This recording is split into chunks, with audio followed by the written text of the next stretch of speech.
Okay, well, let's get this show on the road. What the hell? What? No, YouTube autoplay is on. Stop that.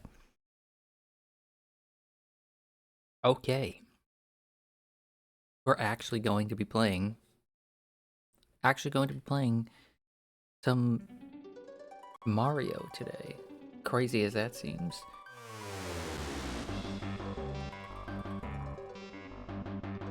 We're finally getting back to this. Now that all of my issues are fixed. Again, a hearty fuck you to Windows 11. The worst operating system. I was gonna say the worst operating system of all time, but I've worked with, like, Apple's OS, and I hate that even more, so the worst operating system that I am forced to use. Would you like for me to send you some crappy trailers today? Hell yeah, if you've got some crappy trailers, I would love that. Feels like it's been a decade since I've gotten the chance to just watch some really bad trailers. So I'm late today. I didn't mean to be late, but you know. Woke up with a headache, hence the title of today's stream. So I took some stuff for it. I feel better now, so we're just gonna cruise. We're gonna cruise through the day.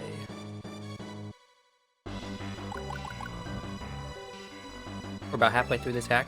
It's been fantastic so far, but it hasn't exactly been easy.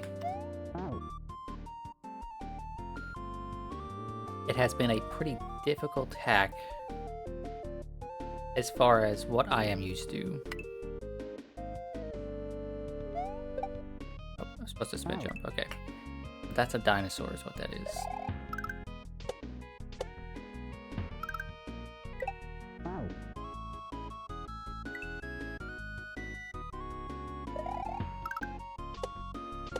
This is like the happiest feeling level so far.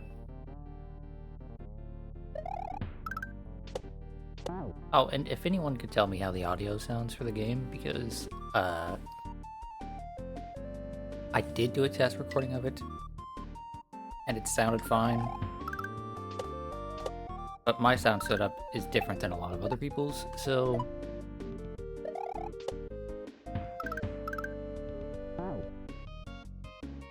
It sounds fine. Okay, thank you.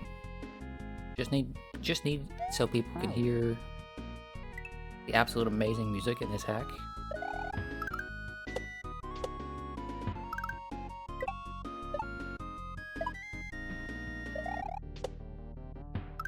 Oh, and there have been some minor changes to the layout since last time. So basically, the input control over here on the left, right? It was one of the things that did not get saved when I downpatched Windows. So I kind of had to remake it by eye, and it's not exactly the same in color or size or anything, but you know, it looks pretty much the same.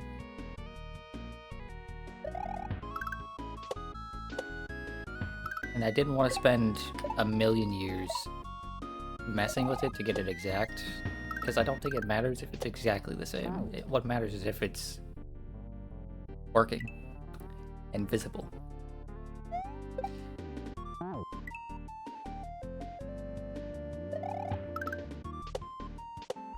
But I am so excited to get back to this. It feels like it's been a decade since I got to play any Kaizo Mario. Feels like... Why do I keep jumping there?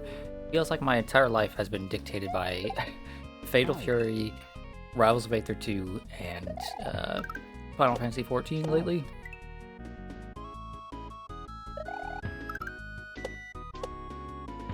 Which is fine, I love those games, so I'm having a great time playing every single one of those things, but... No, quit regular jumping! But, I just missed the mechanical satisfaction of this game. Nothing quite matches this. Fighting games can be very mechanically satisfying, But not in the same exact way as this, because this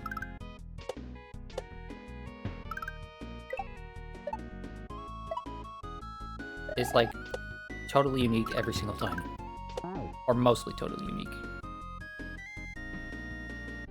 You should totally start playing Path of Exile with Fing, Hao, and you. Look, Path of Exile is a genre I really like. So I don't know if you're talking about 1 or 2. I don't know which Path of Exile y'all played together. But Path of Exile 1, visually and in terms of like game feel, I bounced the hell off that game.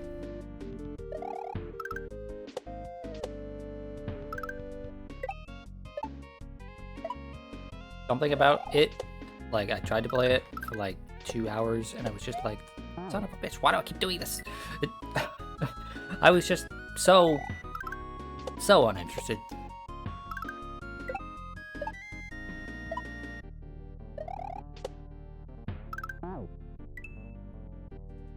Plus the format those games are in, with like seasons and everything, that's really like, I understand they have to do that because of the, otherwise people's interest in the game wanes, you know?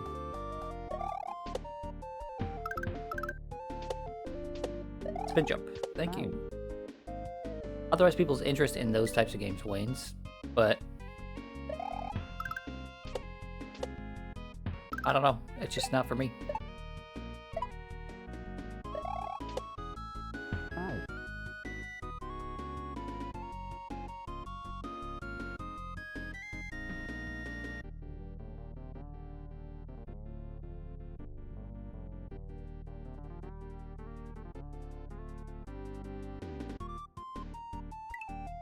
You were talking about 1 because 2 you have to pay for right now and 1 is still free. Because of early access. Yeah. Unfortunately, like, I have 0 interest in Path of Exile 1. It's just, I've tried it twice. First time it was like, I was having serious server issues. Second time I just could not find myself enjoying it at all.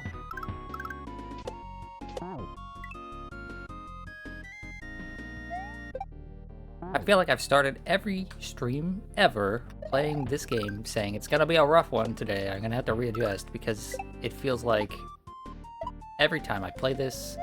Where the hell did the thing go? Every time I play this, it feels like I gotta relearn and refocus.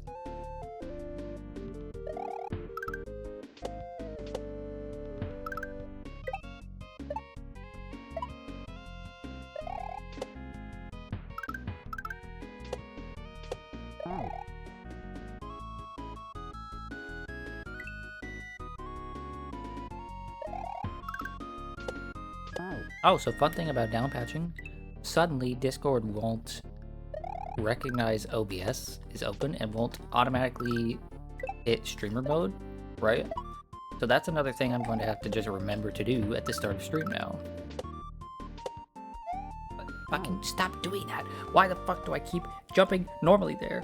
It's such an obvious spin jump. You can see the obstacle you need to spin jump to.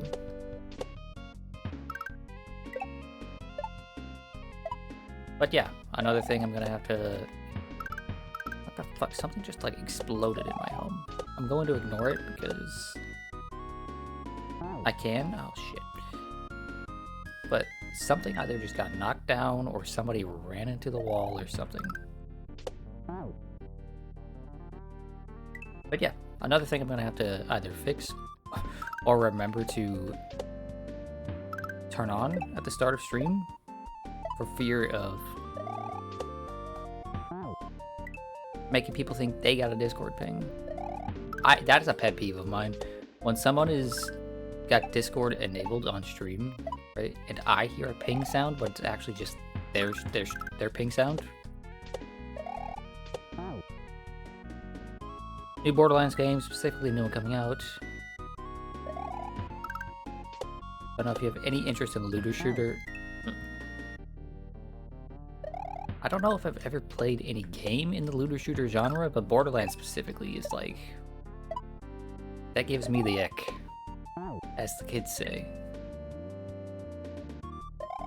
Mostly because Randy Pitchford is a piece of shit.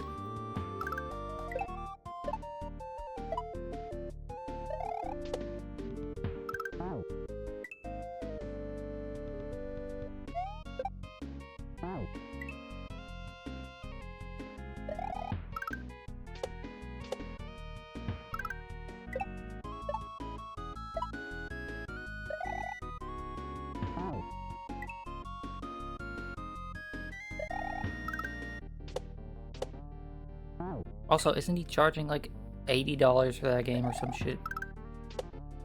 80 USD? And his excuse is, well, if you really like Borderlands, you're just gonna pay it.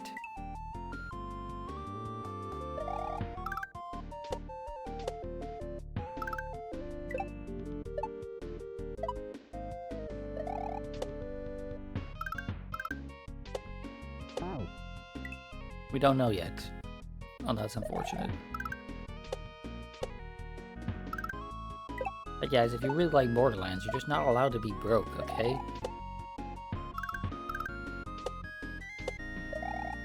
You can't afford my $15 cookie. You're just a broke who doesn't deserve... Who doesn't deserve to be here.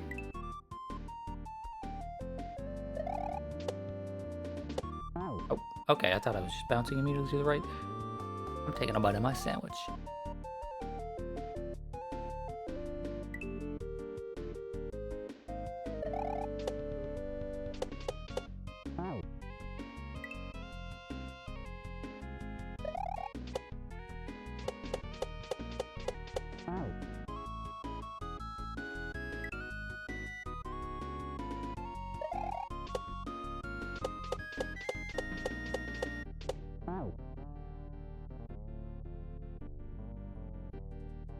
Do you guys not have phones? Yeah, that's what it reeks of. It reeks of, come on guys.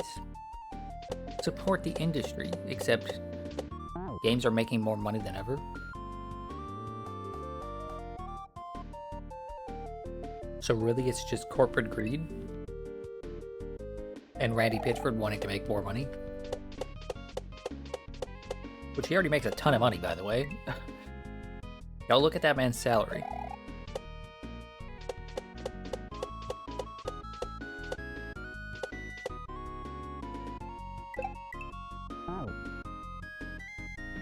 Oh, okay, that's a cool fucking setup. That's a cool setup there. I was confused what it wanted me to do, but that's a really, really cool setup. Where you bait out the, what the hell are those guys called? The piranha plants. That's the word. Bait out the piranha plants to the left and then scoot underneath them.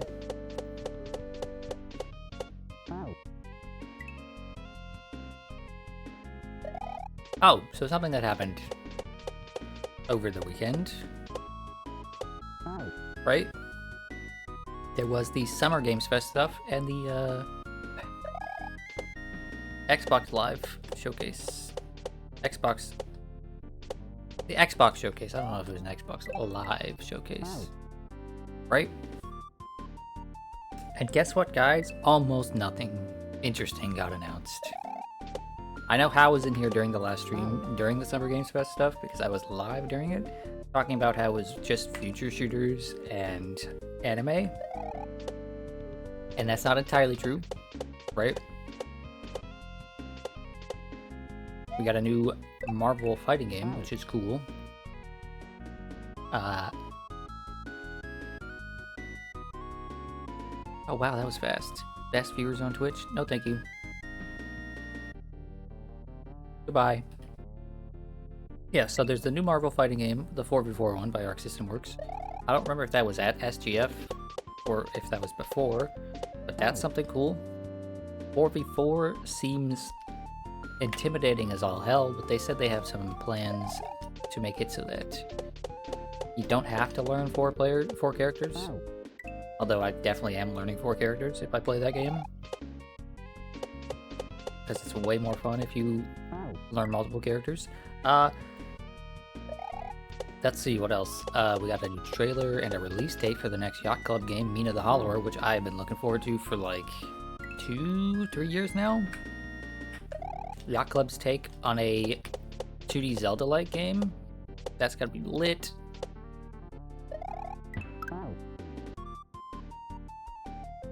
Don't forget 3v3 Invincible Tag Fighter by the Killer Instinct devs. Oh, is it by the Killer Instinct devs? Is that what that was? I didn't actually watch that trailer because I have no interest in Invincible. I don't know shit all about that show. Yeah? Well, cool. If it's by the KI devs, then it's gonna be interesting. Why the hell are we suddenly getting such a huge influx of tag fighters? I'm gonna blame Dragon Ball FighterZ. I think it's possible that Dragon Ball FighterZ was such a huge success that people realized, huh, maybe we shouldn't abandon this genre to the Capcom graveyard.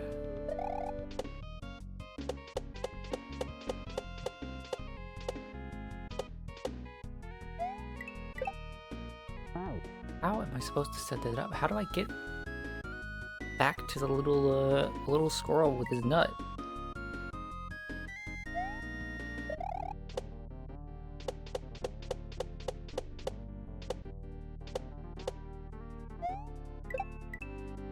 Okay, that's how I do it.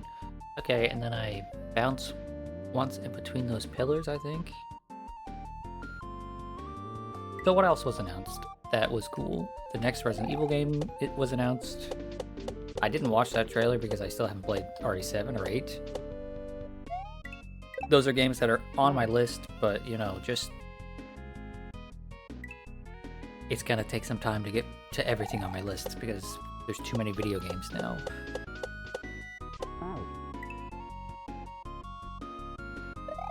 Too many video games exist on this planet. Oh, Persona 4 remake was a... Okay, I'm gonna have to finish my sandwich before I start talking about Persona 4, because I'm gonna go on a bit of a rant.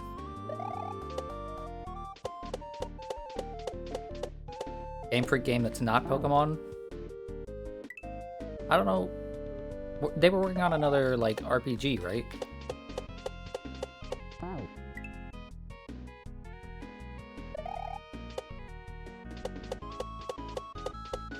I didn't actually go and watch Summer Games Fest or the Microsoft thing, the Xbox thing, because I just got pinged with anything that would have been interesting to me. Oh, right, Sonic Racing now has Hatsune Miku in it. Whoop-de-doo. It's also got fucking Minecraft Steve.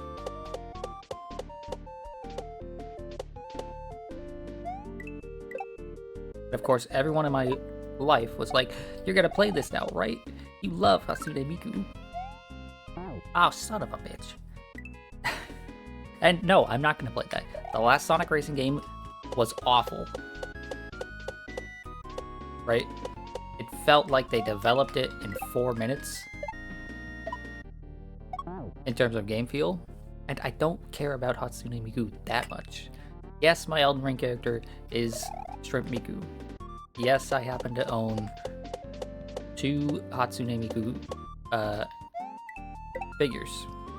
That does not mean that Hatsune Miku is my waifu. It does not mean that I am obsessed with Hatsune Miku.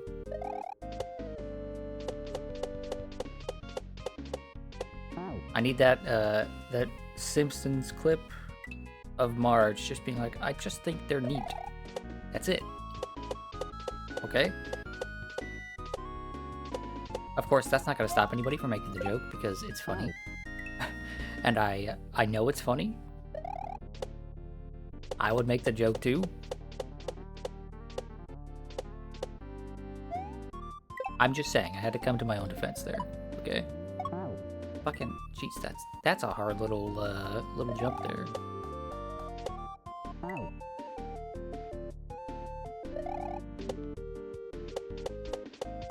Was there anything? There was one other thing. Someone said something about a Wu-Tang Clan game. I never actually watched the trailer for that.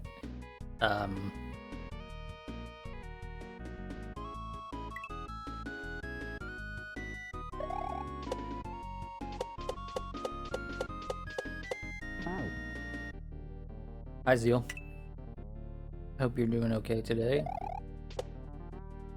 Just the person I want to talk to when it comes to new game announcements. Zeal, was there anything exciting or new that you saw at Summer Games Fest or the Xbox Direct?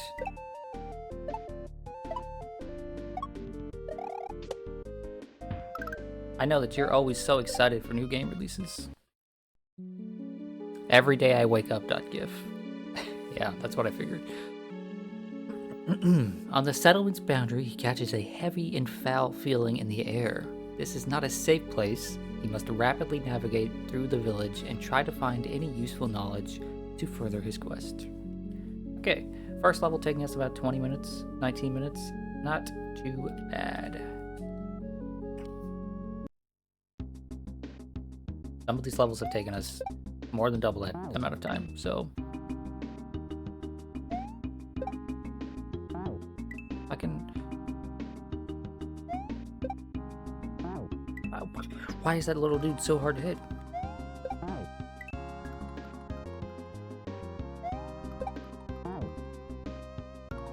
Okay.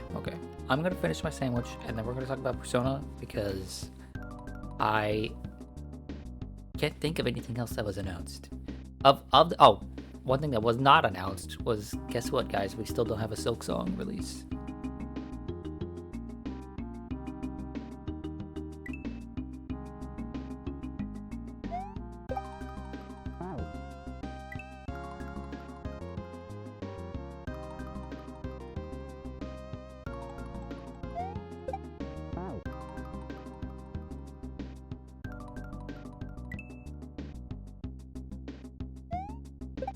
Only thing you're remotely interested in is Code Vein 2, and literally just because it's probably co-op.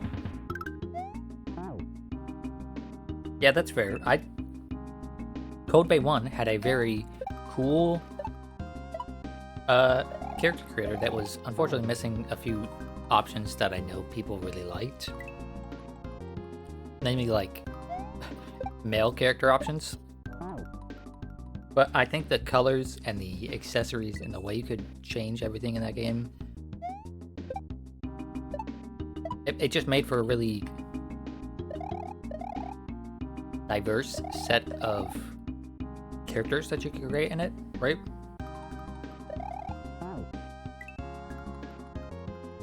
So I liked that about the game, but then I actually went and played the game after spending like an hour and 45 minutes creating my character, and it felt like absolute garbage to play.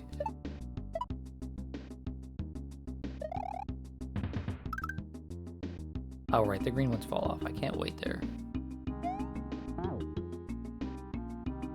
You didn't even watch the Xbox or PC event? Yeah, I didn't watch them either.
Okay, my sandwich has been consumed. I will now, in a moment, start my rant on Persona 4 and remakes as a whole.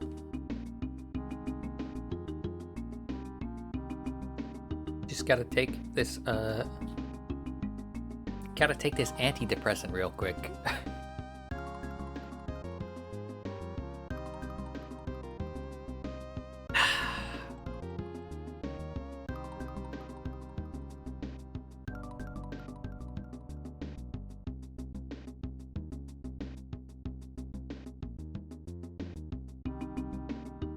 What kind of sandwich was it? It was a turkey sandwich on some homemade white bread from my dearest mother. Okay, so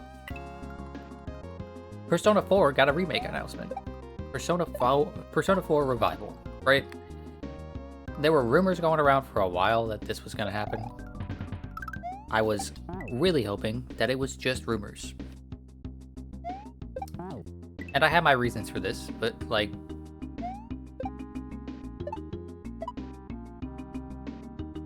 I don't think that game deserves or requires a remake at all. But before I get to that, I'll start from the beginning. Persona 4 is a game that sold fairly well on the PS2. In fact, it was one of the latest games in the PS2's lifespan, right?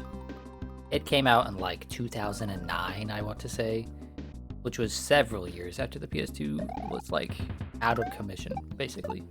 Right? PS3 had existed for a while at that point.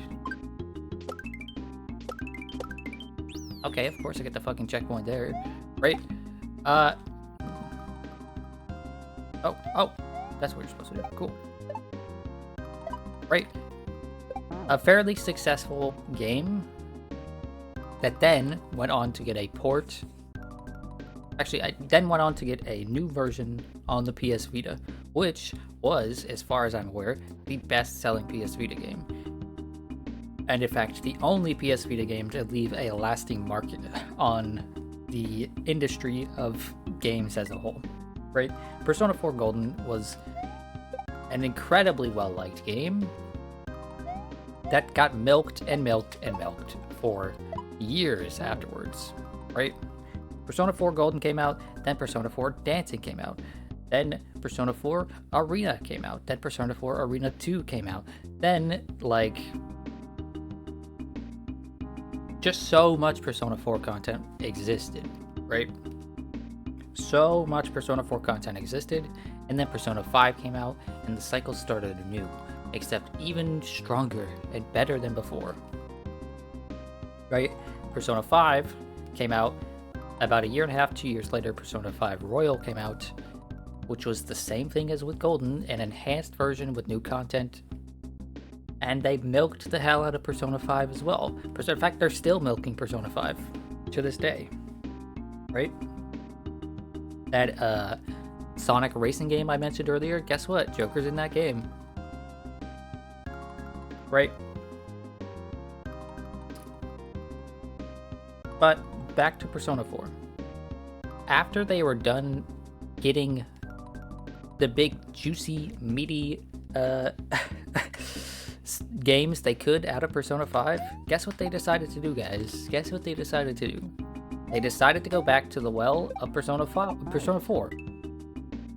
They stopped milking Persona 5 for a little while, only briefly, so that they could then port Persona 4 Golden to Steam and current generation consoles, excluding Switch. I don't think it's on Switch. Funny that the one handheld of the generation was the one that didn't get the port of the handheld game, but it is what it is, right?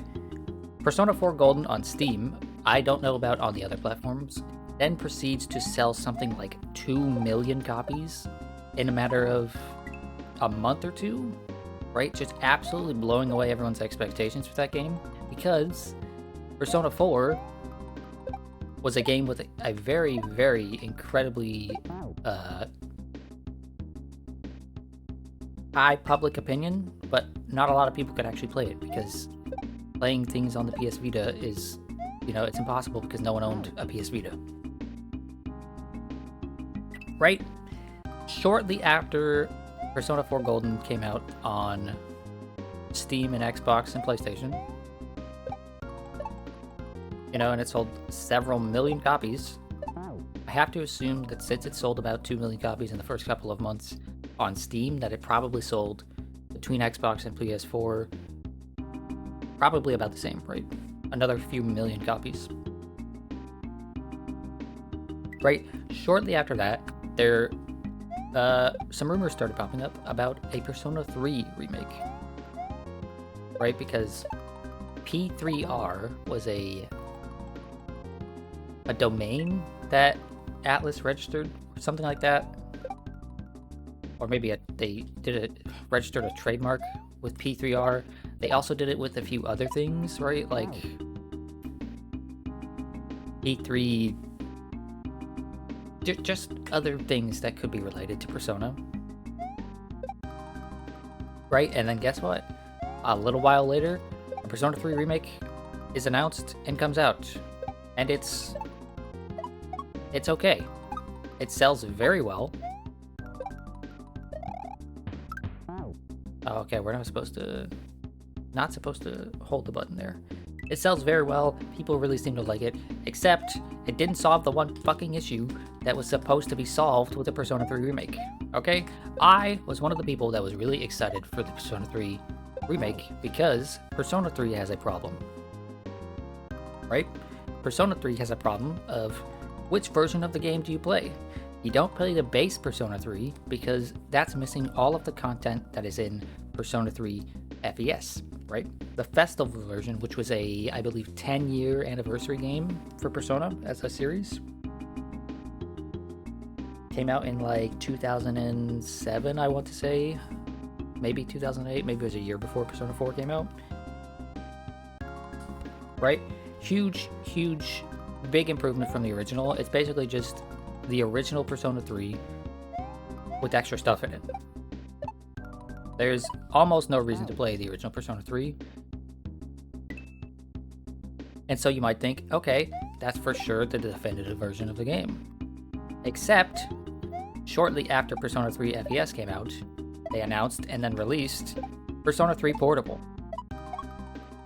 A portable version of Persona 3 with new content.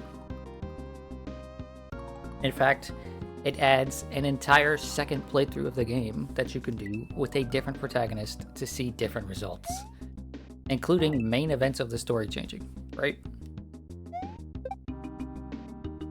And so you might think, well, okay, that's fine. This just became the definitive version of the game. You should just play Persona 3 Portable. Except it has tons of all new content and also cuts out a ton of other content. It is a portable version of the game because it was on the PSP. And the PSP, I don't know if you know this, is not as powerful as the PlayStation 2 was. A PlayStation 2 could outperform a PSP on basically every front.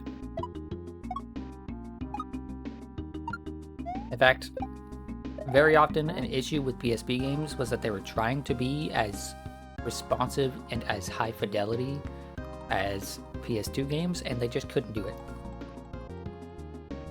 The closest a game ever got on PSP to feeling like a PS2 game, at least for me personally, was Kingdom Hearts Birth by Sleep.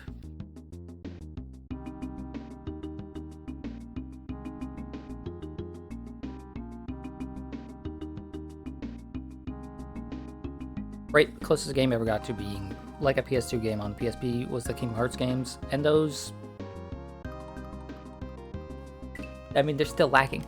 Compare them visually, right? Upscale Birth by Sleep to the same resolution as Kingdom Hearts 2, and you can tell that it's lacking in detail. Because a portable console, a handheld, cannot be as powerful as what was then current gen console. Anyway, so since Persona 3 Portable came out on the PSP, it was missing a lot of stuff. For starters, it is missing the entirety of the overworld, and that's a huge deal, right? Instead of going around the overworld and, walking around as your character and getting to talk to people, see the sights, hear the music, instead you just have a little, map, and your cursor on the map, and you have events happening on the map, right? It feels very, very budget, because it is. You can't have the same level of things going on, right? And that's one thing that, you know, you might be able to overlook for Persona 3 Portable and still call it the definitive version of the game. But for the fact that that's not the only thing they cut, they also cut out like a huge amount of the in-game of the cutscenes. Instead of having animated cutscenes, right? Now the game just has still visual novel style cutscenes where characters' portraits show up and they yap in front of a screen, right? They yap at you as if you're reading a visual novel, right? Huge blow to the appeal of the game, because the cutscenes in Persona 3 are fantastic.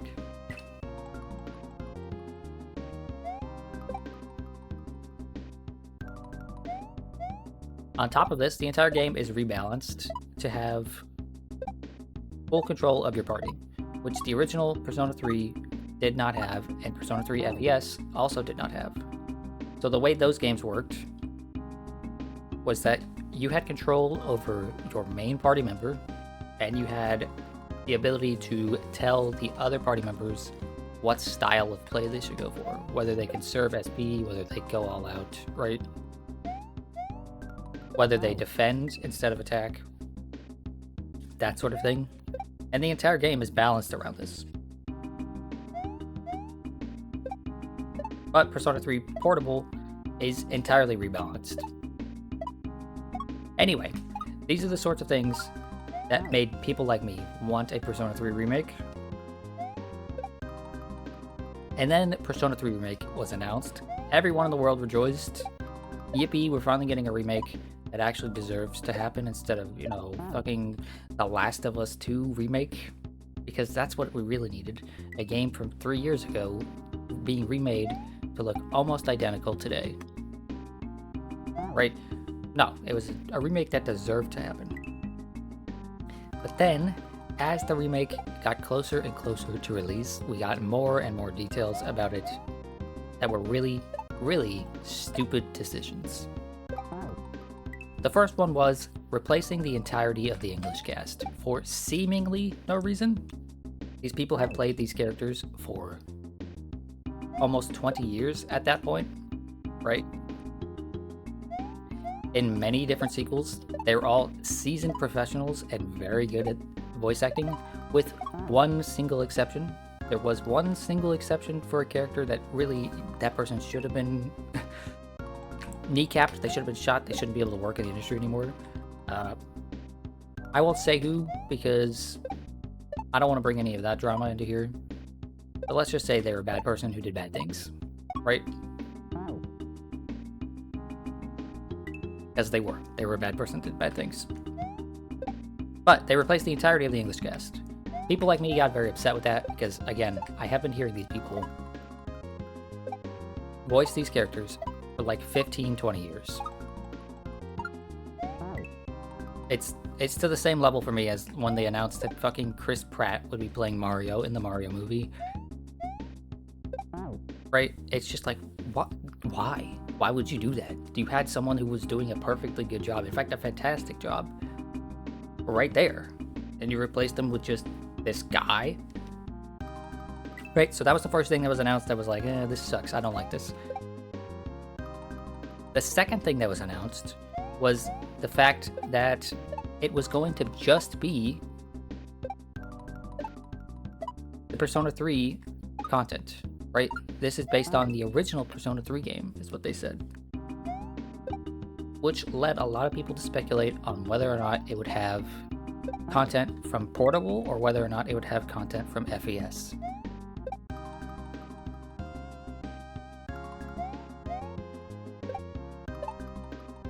Okay, and then the final nail in the coffin in terms of like, okay, this remake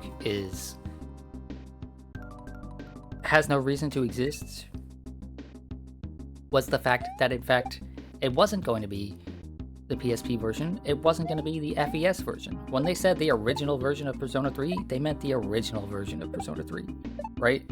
The game did not have the FES content at launch. In fact, the Aigis DLC came like, I want to say 8 months later. And the Aigis DLC is essentially what was in the FES version.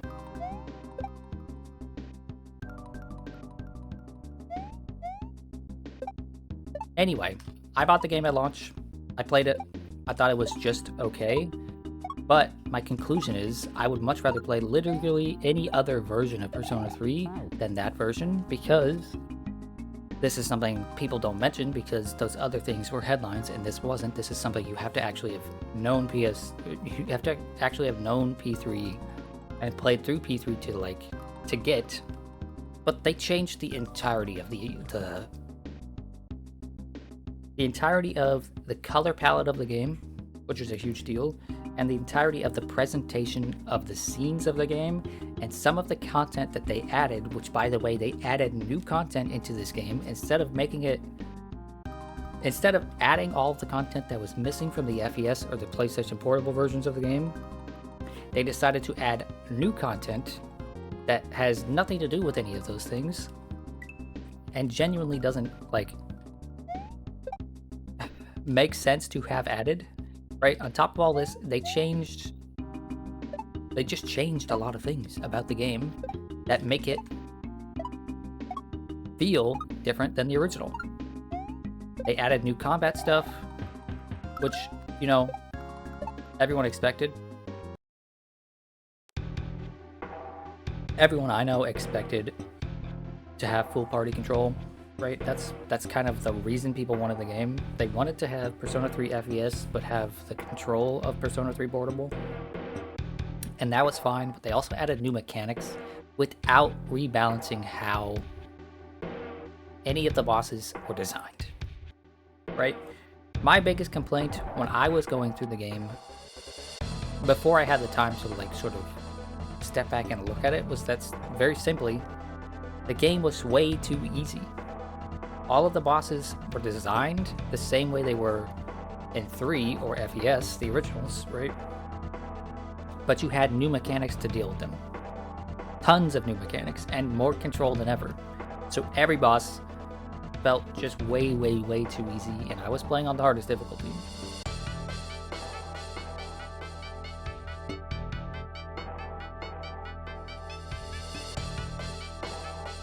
Oh, right, I should reset the timer. I was playing on the hardest difficulty of that game, and it just felt way too easy. I'm gonna read this because the song is kind of getting on my nerves, and then we'll move on to the next level and I'll continue the rant. Eikro is surrounded on all sides by irate villagers. In the corner of his eye, he notices a figure approach, and a hush falls over the crowd. This is the same figure he encountered in the fiery forest. Held in a binding spell, a poisonous dagger is drawn from thin air and plunged into his neck. Fading into a poisonous haze, the deity whispers, "Forget them. The children are gone. Toxgen's plans are not to be disturbed."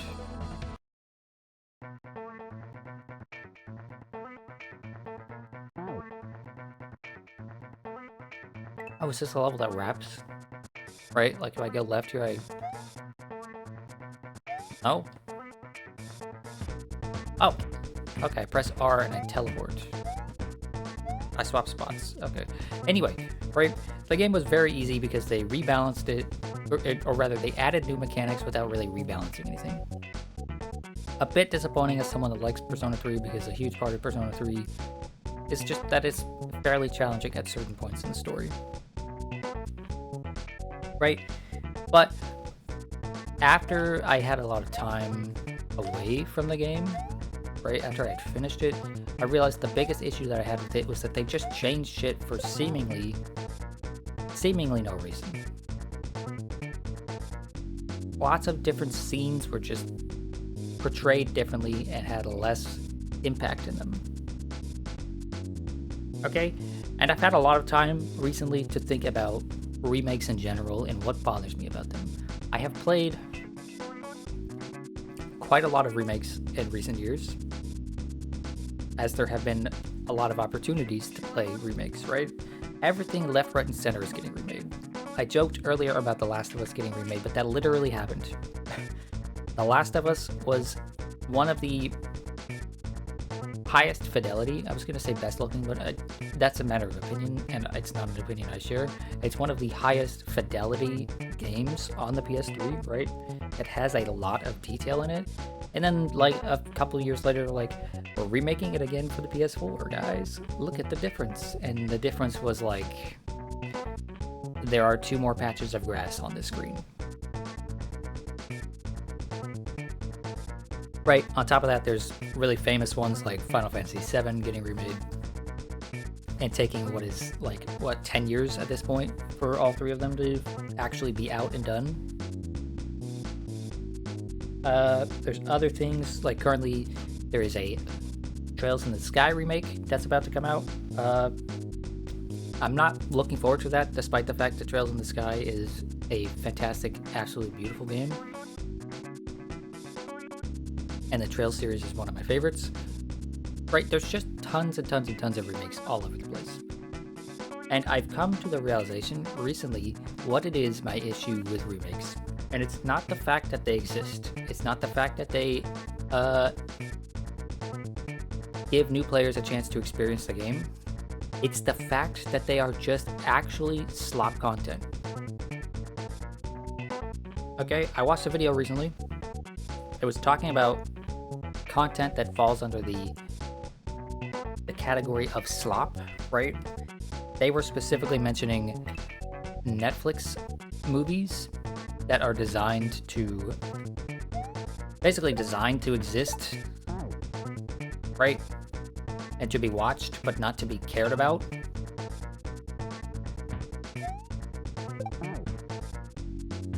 Oh, you can swap when you're dead. That's funny. Right, so there's apparently a new movie out from Netflix that's doing very well in terms of how many people are watching it and how many people think it's alright. But it was designed specifically with the idea of being a second screen movie, right? A movie that you watch while you're scrolling on your phone. And that is baffling to me. Right, and this idea was brought up as like this is what content is nowadays, right? So many people make things just to make things so that people will spend time on them and not hate them.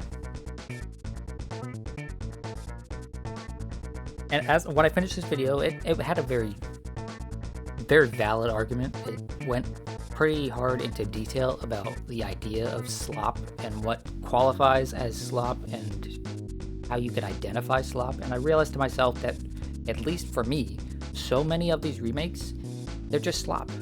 The reason I dislike them, the reason I have very strong opinions on these things, is because let's say something like Earthbound gets a remake, right? Earthbound is a very personal video game made by someone that had a very clear idea of what he wanted to express. If an Earthbound remake comes out, there is no way that that same idea, that same artistic vision is going to be expressed. It's going to have a lot of the key points of Earthbound, right? It's gonna have, you know, songs that sound just like Earthbound music. It's gonna have, you know, Porky making fun of you and whatnot, but it's not gonna get the key point across that the original creator was trying to get across.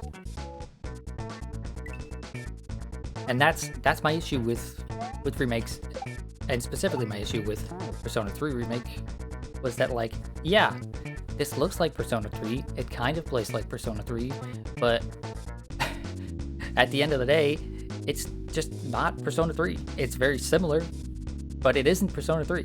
It doesn't get the same emotion across. It doesn't, you know, make you feel the same way that Persona 3 does. And so much of that is just because, like, It's not the same people trying to get the same message across. It's people trying to be like, hey guys, you know this thing that was popular that you never got the chance to play? Well, now you can play it. You can say that you played Persona 3, guys. Not gonna lie, for me, remakes are just slop to prey on nostalgia. You understand wanting to update and preserve the older games, but most of the time it is content patches that can be pushed like a free DLC. Unless said remake needs a new engine overall, but it shouldn't cost a standard game cost, like $60 to $80. Well, that's something I definitely agree with. Remakes should for sure be cheaper than full games, because it's not a full new game. But yeah.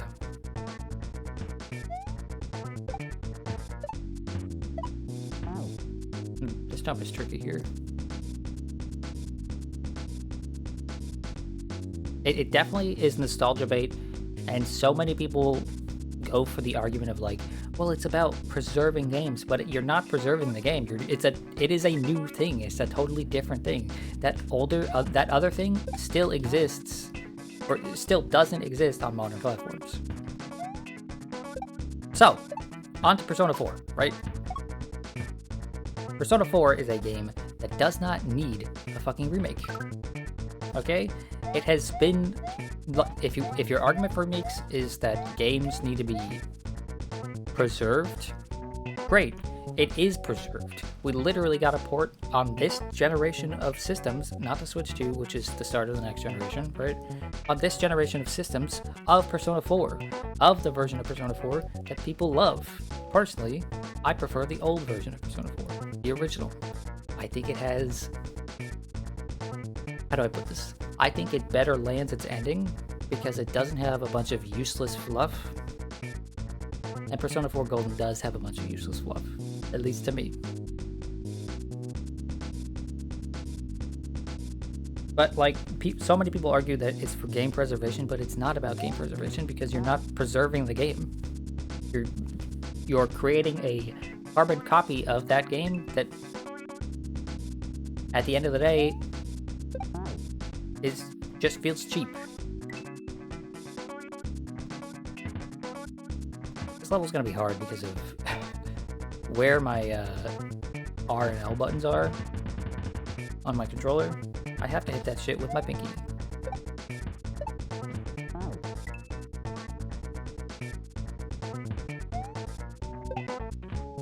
I'm gonna have to make a more coherent... I'll probably write something about it. A more coherent argument for why Persona 4 doesn't need a remake and why remakes in general piss me off. But I just needed to get that shit off my chest because I hate it so much. Why does everything need to get remade? Why the fuck are they remaking Persona 4 when Persona 6 hasn't fucking come out yet? It's been like 10 years. Persona 5 was in 2017, okay? Which means it's been 8 years since Persona 5. And we've basically had 8 years of Persona 5 content. Either make a new fucking game, or like, just stay quiet. Yeah, what the hell do you need, dude? You have food, you've been out. It's not time to bite my ankles. Just because your cousin is here doesn't mean you can bite my ankles. Okay? Yeah. Maybe he can tell that, maybe he's a huge Persona 4 remake fan, you know? He's like, hey, shut up. That game's gonna be lit. Oh, and I don't have anything against people that enjoyed the Persona 3 remake or any remakes in general, right? Especially if it was your first time with the game. Right? If it was your first time with the game, you don't have anything to compare it to, so you don't know what it is you're missing out on, or you don't know what it is that they're getting wrong. And that's fine.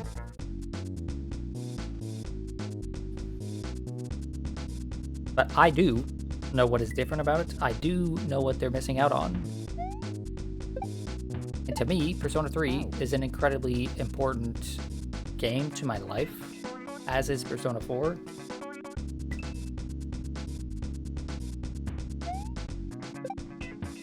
So the idea that someone can play through a version of Persona 3 or Persona 4 and have no fucking clue what it is I'm talking about when I talk about the themes or the ideas or the setting or the tone, that's irritating.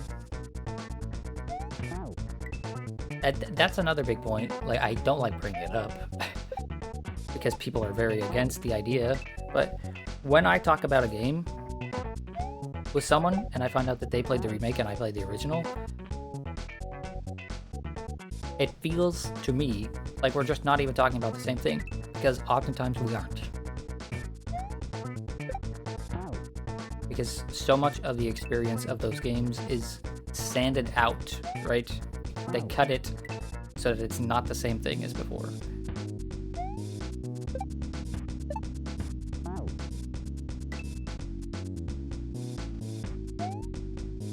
This level's gonna take a fucking long time, I can tell.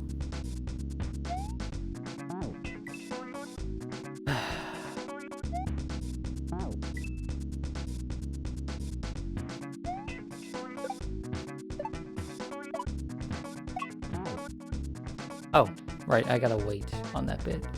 I have to, I don't know if you can see my mouse. You can't see my mouse, okay. I have to go down to that, I have to drop lower before I teleport to the other side. Oh wait, no, you can't see, you can see my mouse now. You couldn't see it a moment ago. Yeah, I have to wait till this guy is down here, teleport up here.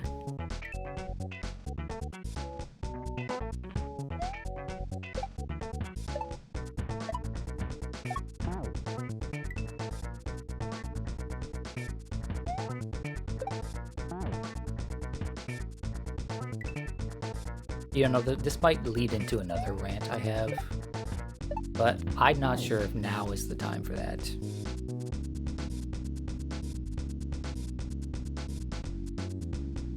I have another rant brewing inside of me, and it's specifically about, like, the way people treat certain things versus other things, right? There is a trend among the internet and my friends in particular about a certain thing, and their feelings on that thing are really valid, but, like, how do I put this? Something in particular about this topic irks me to no end. But I think I'm gonna let that one cook for a little longer, you know? Because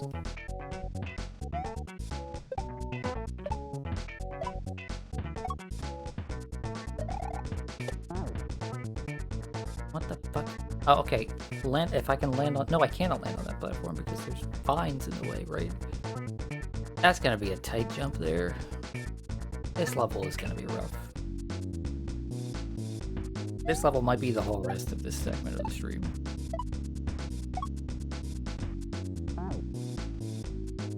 Oh, cool. The chat died again for a moment. Gotta love that. Twitch just keeps dying in a bunch of different ways randomly nowadays.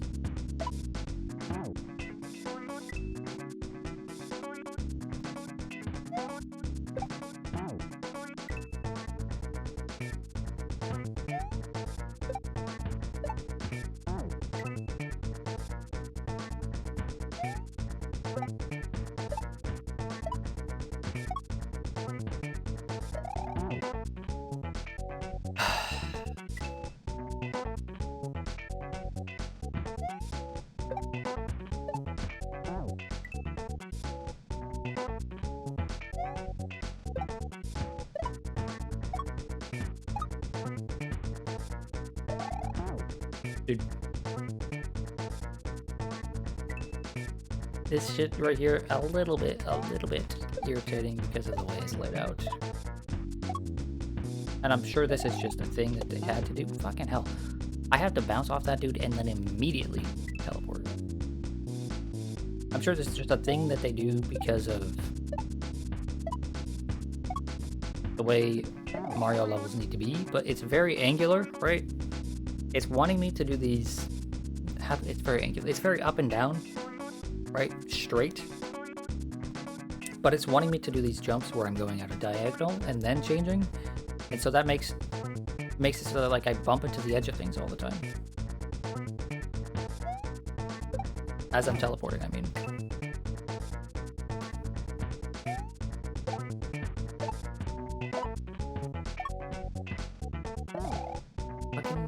What killed me there? I guess I stepped on the spike.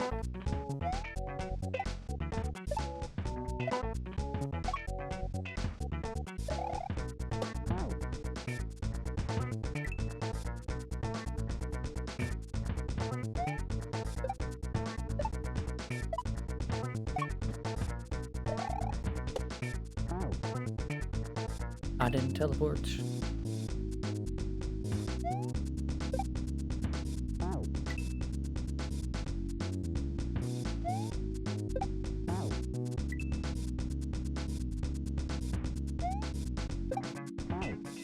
To continue the conversation about remakes real quick, but maybe be a little less harsh on it. So I mentioned that there is a Trails in the Sky remake happening, right? That is a game that maybe deserves to have a remake. It's hard for me to say because that is available on modern platforms, right? It's still available on Steam, and I'm pretty sure there's a port of that on like PS4. Right? So it is available on modern platforms, but that game has issues. It's old, right? Early PS2 era, so it's jank. But part of me also thinks that, you know, that's part of the appeal.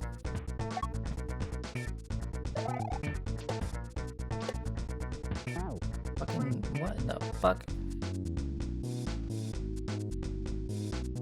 Visually confusing this bit.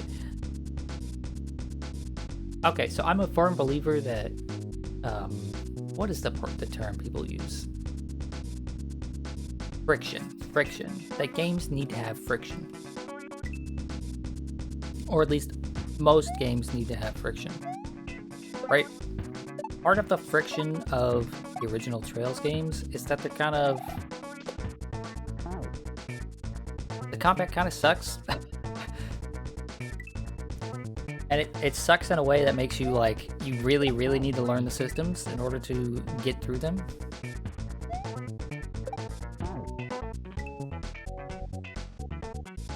And the new Trails games, not so much. Right? The new Trails games, especially the recent ones, you can kind of get away with just fucking unga-bunging it. Especially since they have 2 systems going for them now. So the Trails games have always been a grid-based or like a movement-based turn-based RPG series, right?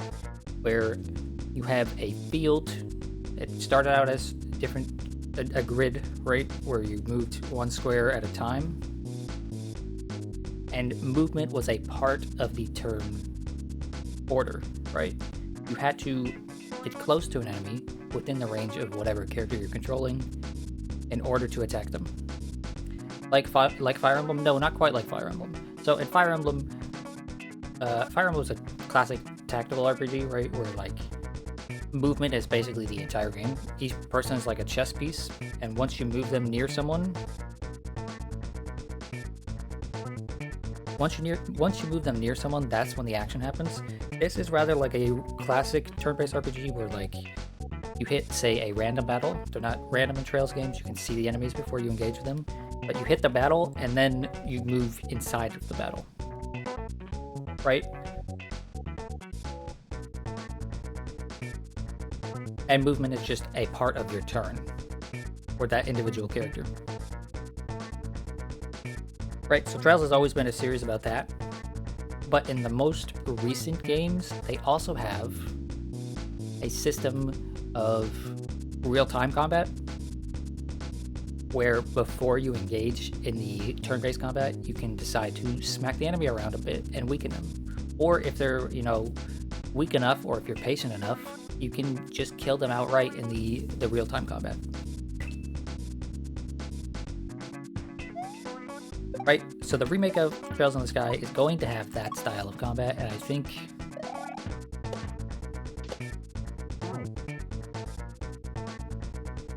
Okay, so I either need to wait here and bounce off of the one on the top left there a second time, or I need to go faster and just bounce on it and immediately swap over. So yeah, the Trails in the Sky remake is going to have that new combat, where it is 2 modes of combat, field combat and turn-based combat.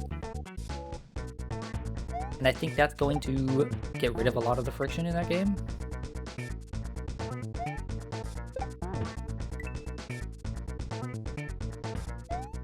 Because, quite frankly, the last Trails game I played, the one that has that combat system, so much of the game I could just mash the X button. Oh, I did occasionally have to dodge. I could talk about that for a while, I guess. So, I really don't like those systems. I love turn-based RPGs.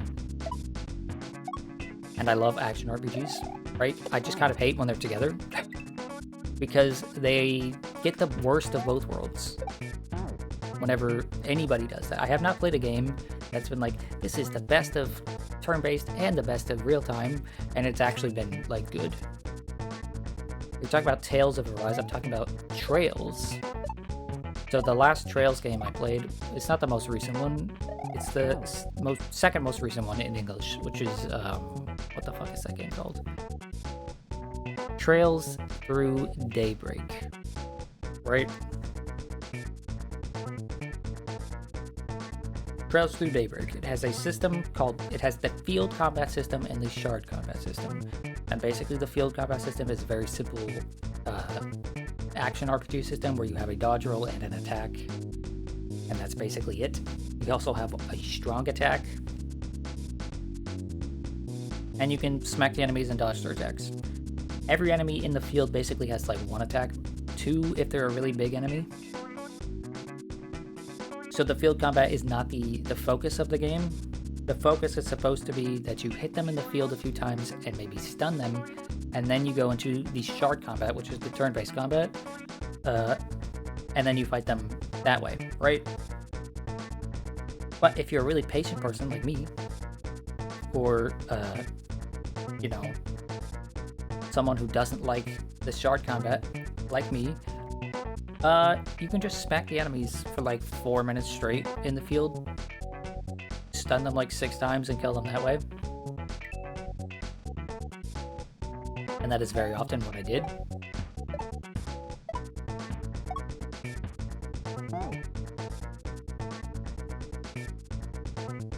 That's a big issue I have with the games that try to do both, is that if you can just engage with one, you very often will just engage with one.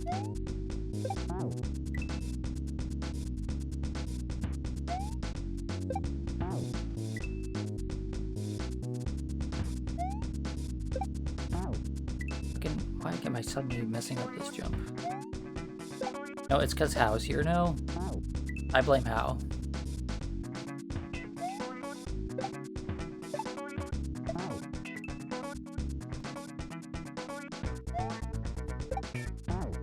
Anyway, I don't like... Okay, you'll go. No, don't go. It was a joke. Calm down. But just remember, it's your time to get bullied. That's what we discussed last night, right? Time for how to get bullied.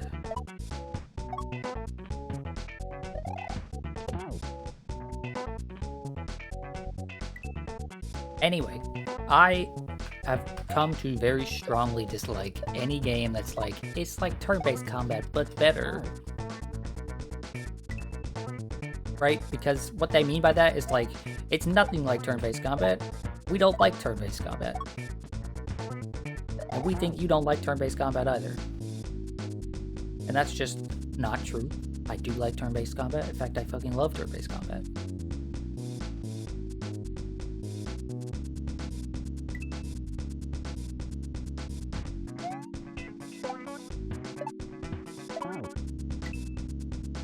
But games like Final Fantasy 15, for example, where they are trying to toe the line between combat that you have to wait for your turn and combat where you're just Actually, 15 is not a good example. 12 is a good example, or 13. They are trying to be real time, but also trying to maintain the aspects of turn-based combat. I think that shit just sucks. It doesn't have the responsiveness of an action game, but it also doesn't have the breadth of options or control that a turn-based game has. Right? So you end up getting the worst of both worlds. I think Final Fantasy XII does an okay job of letting you have tons of different options, but the issue is that you can only control one party member at a time, so your other 3 party members are just, you have to rely on an AI to take care of them, or you have to constantly pause the game to input actions, and so battles take forever. Right? Neither of those things is fun to me personally. Especially when I can't set it to be a specific order of actions.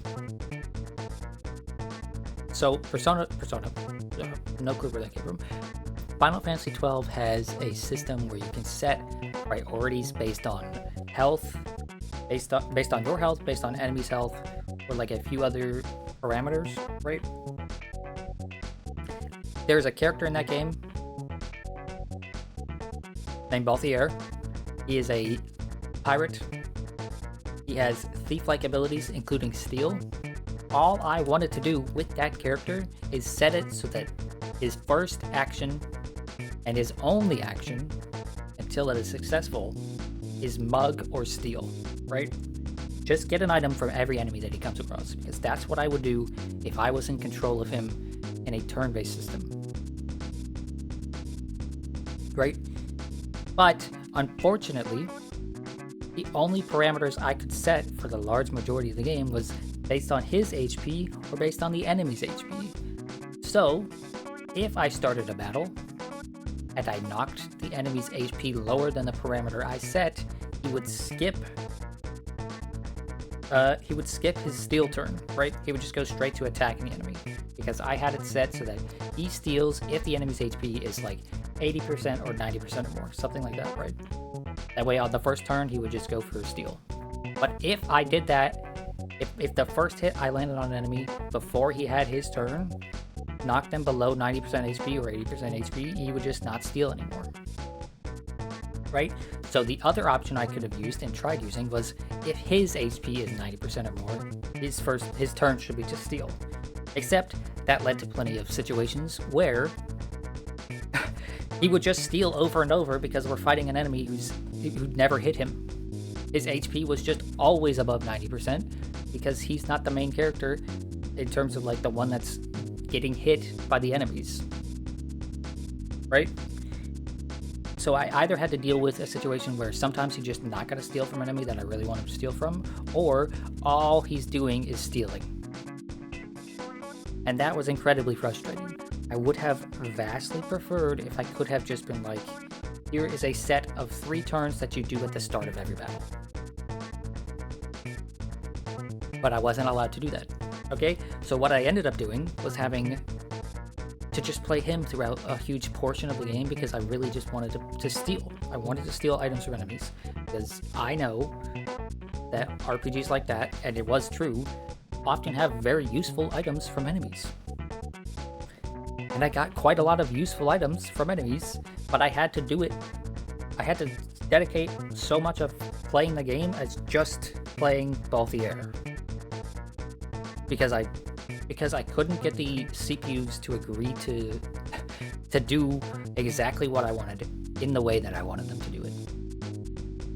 I could trust the CPUs to attack enemies with the right weaknesses, right? I could trust the CPUs to heal themselves or heal others when they needed it to, but I could not trust them to do a sophisticated list of actions that led to me playing the game I want to play.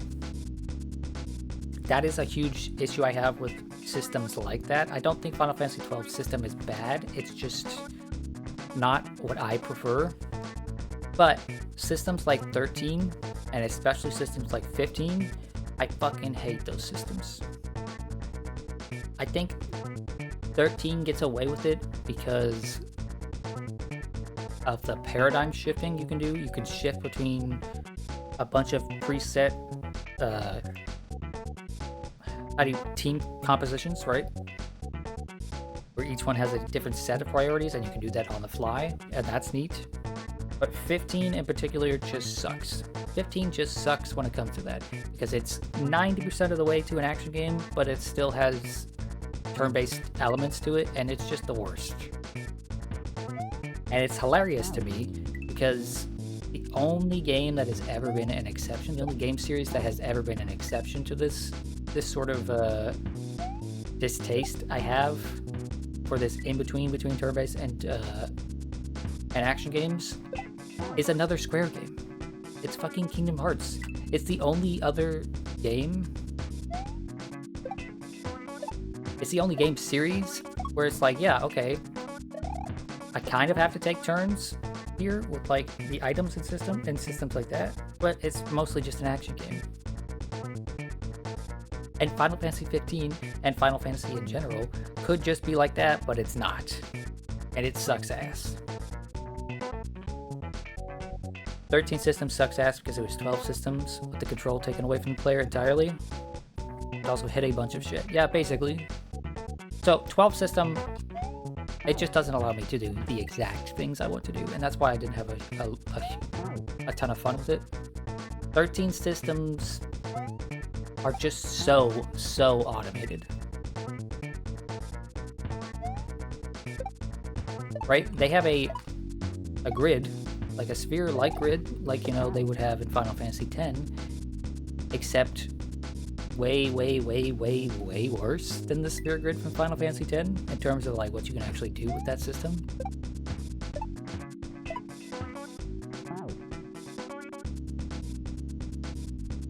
Yeah, you get that? You had the exact issue I had with stealing, actually? Yeah. I think maybe 90% of my issues with Final Fantasy XII would be solved if you could set a specific, like just a couple of turns, 2 or 3 turns of actions at the beginning of a battle. Right? Because everything after that feels fine. Everything after that feels good. Having it set so that, you know, you have these few different parameters to decide what your teammates do when you're not controlling them is nice. But also not being able to set a few specific actions to always happen regardless is annoying. Fucking... This level is gonna take the whole rest of this, you know, next 40 minutes before we swap over.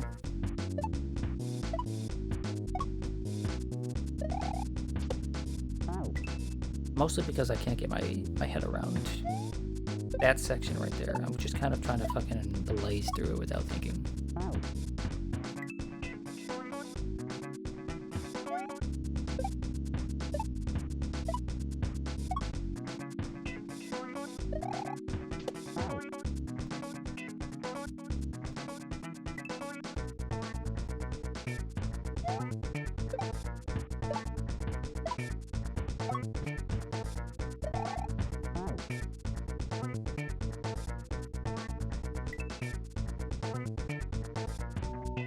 When I think about Final Fantasy XII in terms of like setting and story, man, that game is fantastic. When I think about Final Fantasy XII in terms of like me being satisfied with the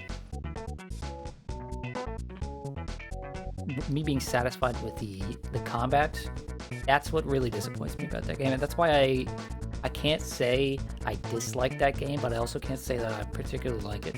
Right? It really should have a gambit for like enemy hasn't been stolen from successfully. Exactly. It should just have, like, if it just had that would have solved so many issues. If, you know, enemy hasn't XYZ, then continue to do this until it has.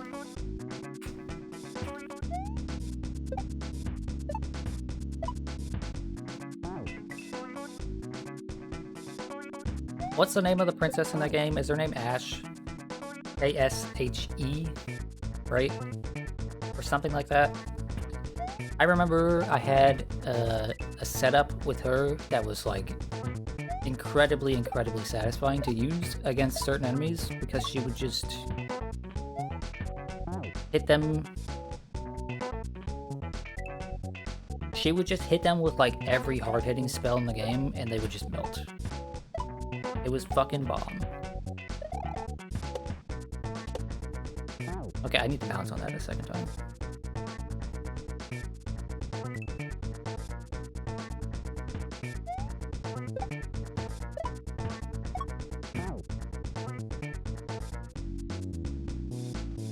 Yeah, that's what we called her, but she was royalty, so her actual name was, of course, way longer.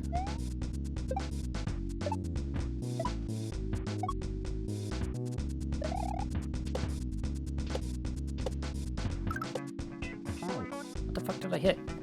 What did I bounce my head on? What?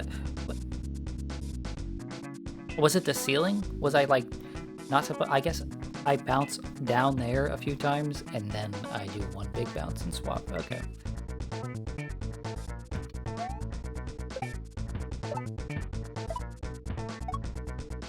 Oh, one other mildly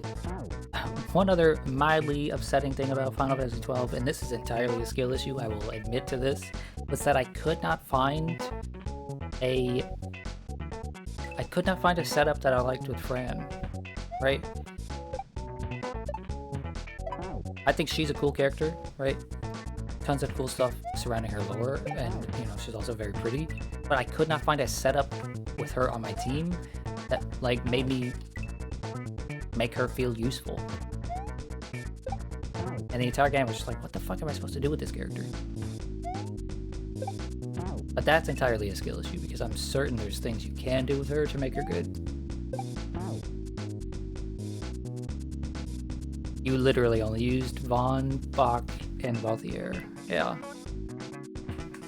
I mostly used Valthier, Ash, and insert third character here.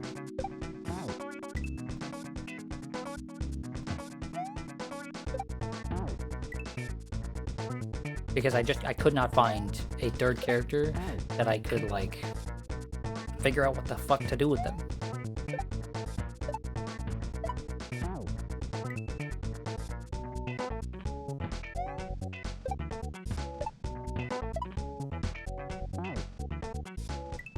I didn't like Vaughn as a character, right? Lots of people say Final Fantasy XII is just Final Fantasy Star Wars, and it really is true to some degree. It is. They really liked Star Wars, right? But Vaughn is not Luke. That's for sure. Luke is a character that I actually like.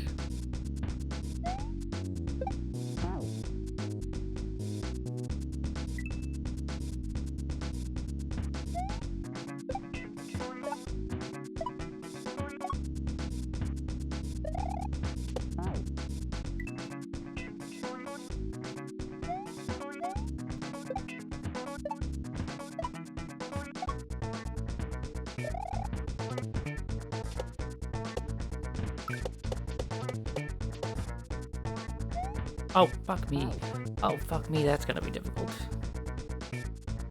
Penelo annoyed the shit out of you? Yeah, I didn't like Penelo at all. Her design and her personality was just the worst.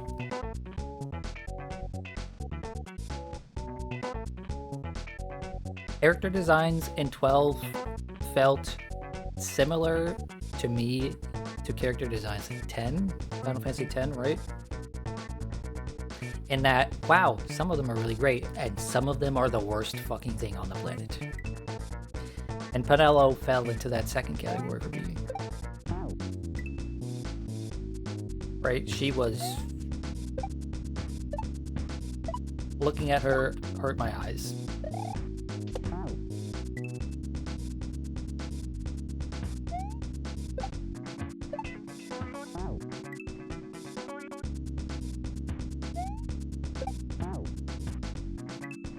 If we get to the checkpoint of this before an hour, I will be surprised.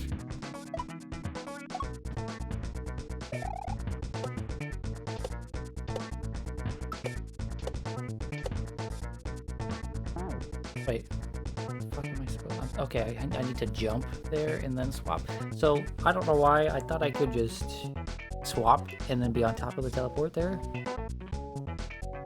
On top of the platform there, right? But nope, that's not how that works.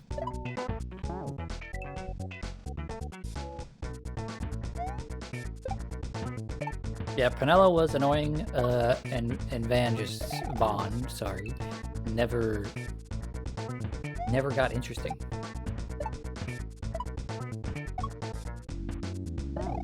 Right, like at some point in the Star Wars story, Luke becomes a very compelling character. At no point in Final Fantasy XII you ever think, yeah, this kid, I like this kid. No, the entire time you're just like, Balthier, you're so fucking cool. You're so fucking cool, Balthier. Why aren't you the main character of this game instead of this stupid kid?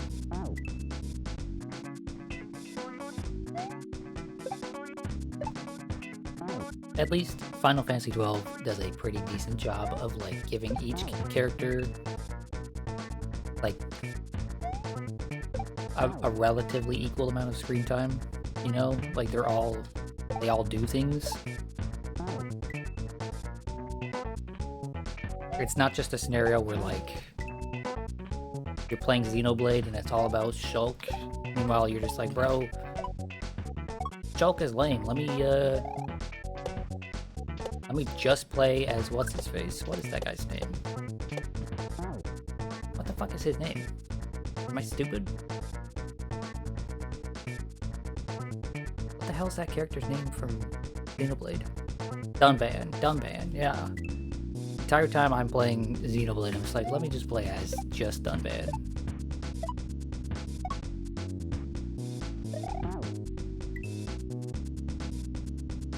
Everybody but Penelo at least do something, yeah.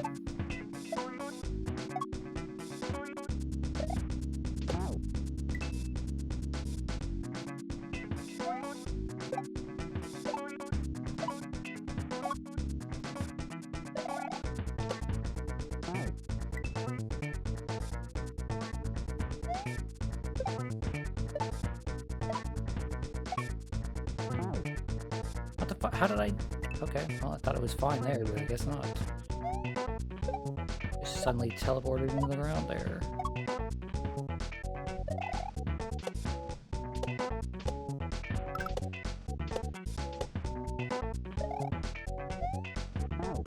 Fucking hell, that's gonna be so hard, dude. That's gonna be so hard. Shit.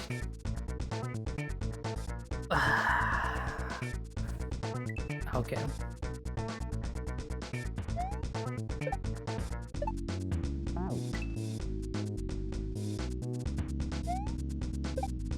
I'm not gonna lie, I'm not a huge fan of gimmicks like this.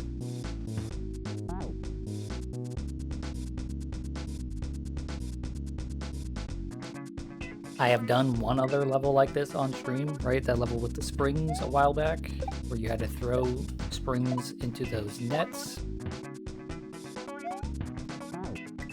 in order to teleport. But, like, I just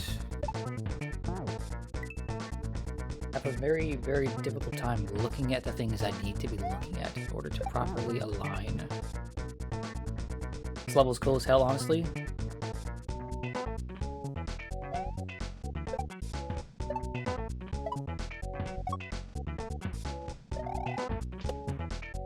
I don't...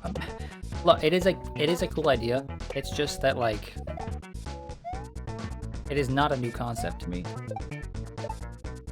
Okay, cool. Get me the fuck out of there. That's a checkpoint. And I'm supposed to, jump like this. This sort of level is pretty common as far as gimmicks go.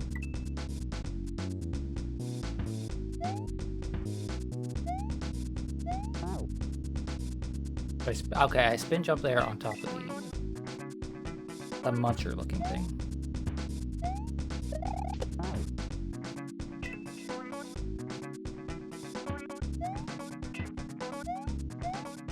Spin jump. I spin jump there on top of the muncher. Yeah, as far as like gimmick levels goes, this sort of thing where you're teleporting back and forth is not entirely uncommon in Kaizo.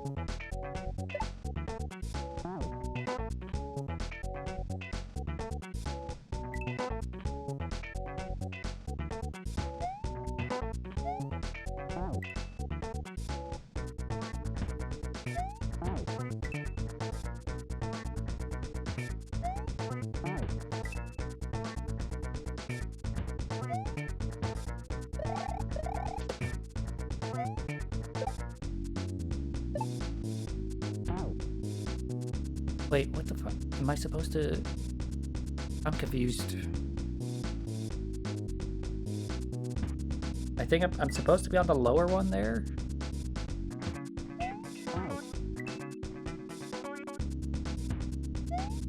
I'm just wondering how I'm gonna get the height to be up where I need to be.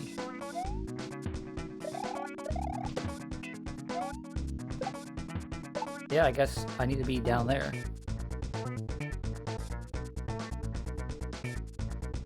That's gonna be hard. That's gonna be very hard. Anyway,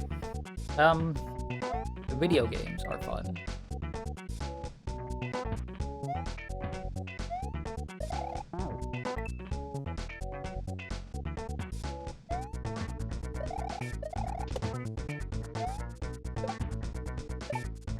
Okay, that's what I need to do. Fucking fuck. That's gonna be so tight. How am I supposed to do that with enough time in order to jump on that dude over there to the right?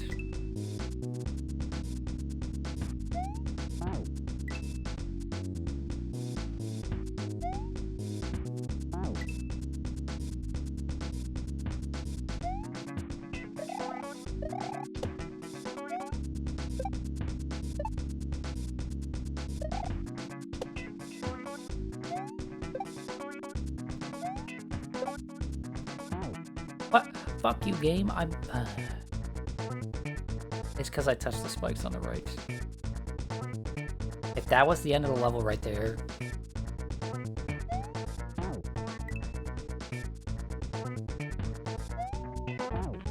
What?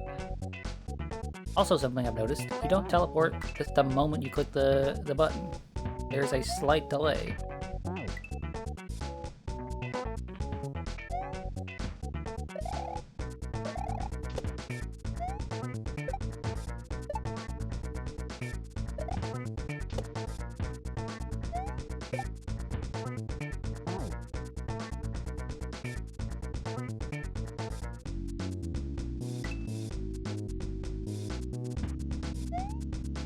I don't know how much of a delay it is, but it's enough that it has gotten me killed several times now.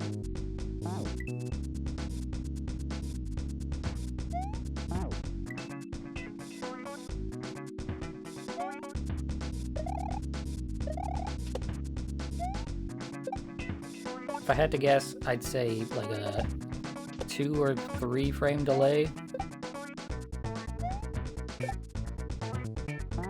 Oh shit. This level is pretty neat. Yeah, this half of the level is, I think, way more interesting to me than the first half.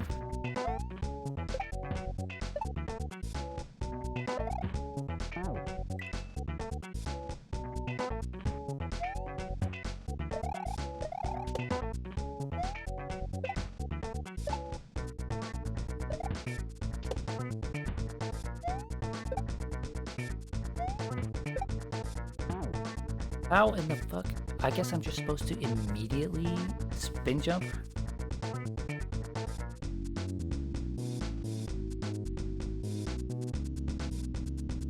Just land on that platform and just immediately off to the right with a spin jump?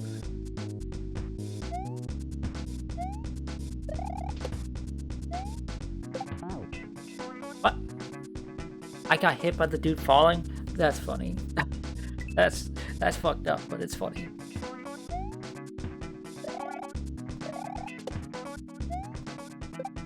So I have to make sure to avoid him. Not something I thought I would have to worry about, but you know.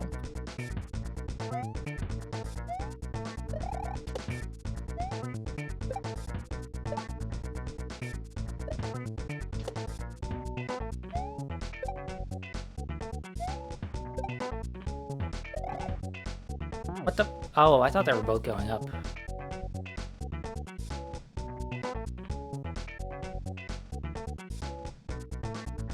Okay, so no, I need to...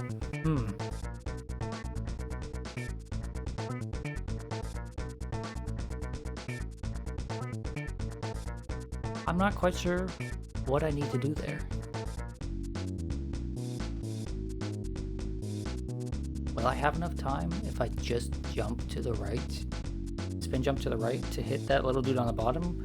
Or do I need to spin jump to the right, teleport up, hit the dude on the top, and then teleport back down?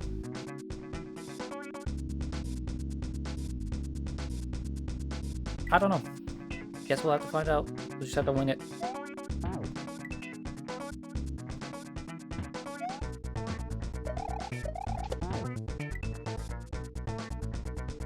Just have to wing it.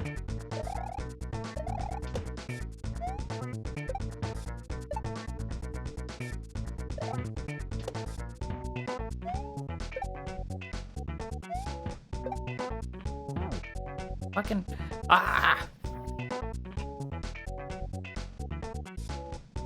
I wish that platform in the middle there was just a little bit thinner, but I didn't have to time that so perfectly.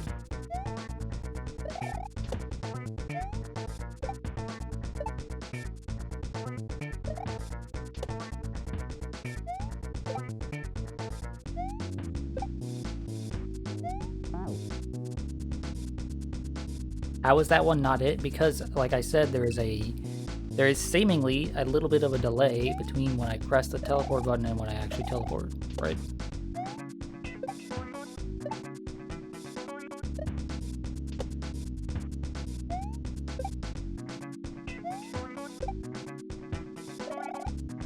Okay. I can see what I need to do. I need to immediately spin to the right on that guy, and then bounce off of him, teleport up, bounce off of that guy, go into the bucket on the right, and then teleport down. And hopefully that's the end of the level. It might not be. You know, sometimes levels do have more than one checkpoint. And we'll be done with... Okay, we'll give a peek look, a sneak peek at the next level. But I'm not expecting to beat the next level on the stream. How the hell was that not it? I mean, those spikes just must be bigger than they look because his foot is not touching that spike. But like, I thought that timing was perfect.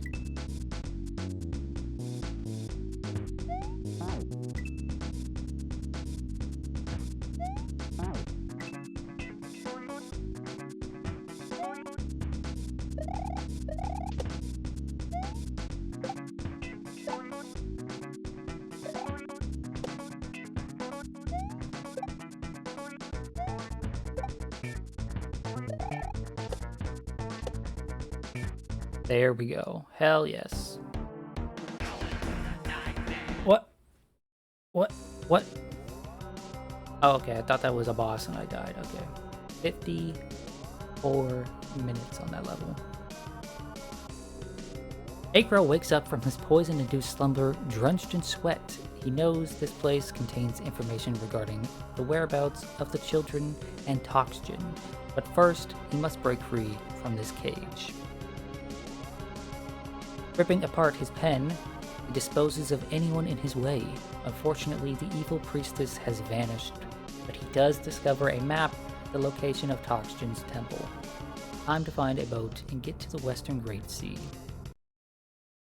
Okay, he just killed all those dudes apparently.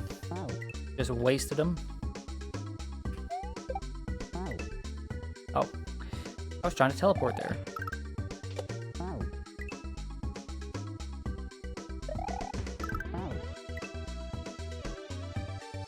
I would make a Star Wars joke, right? He killed all of them, women and the children as well, but we know there aren't any children. All the children were taken away. What is the timing of this? Do I do a big bounce and then fall down? Okay, I do.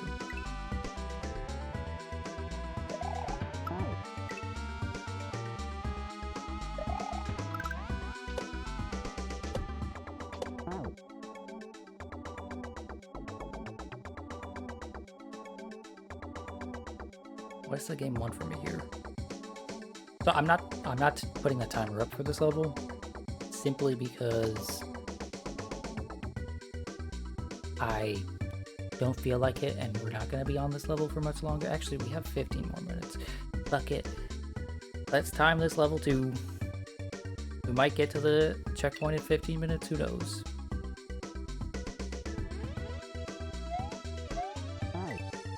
Hey man, I think you'd have a better time beating this if you stop dying. I disagree. Dying is half the fun. Man, that has to be a tagline for some game, right? Dying is half the fun.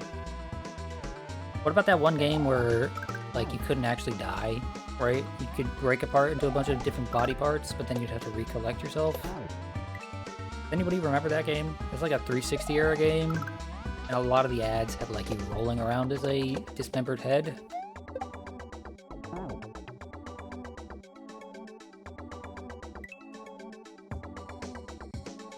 That game was probably terrible, wasn't it? Jesse, what the hell are you talking about? I swear, there was a game back in the 360 era, right? Where the gimmick of the game was that you were like an immortal character who could not die, but you could be dismembered to all hell and back. And so you had to, like, the punishment for doing bad was getting dismembered and having to recollect all your body parts.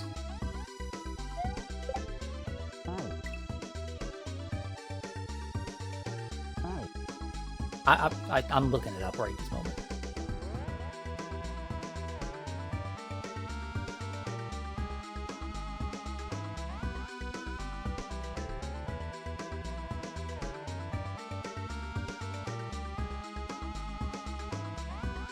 I'm pretty sure it's this game Never Dead.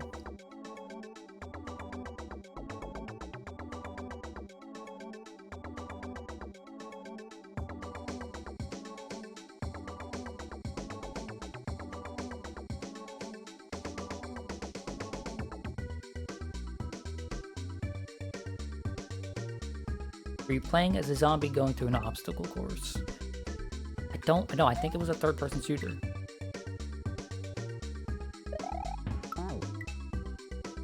I'm pretty sure it was a shooter. Because of course it was. It was a 360 era. Everything was a shooter. Fucking jeez, that's a very tight spike.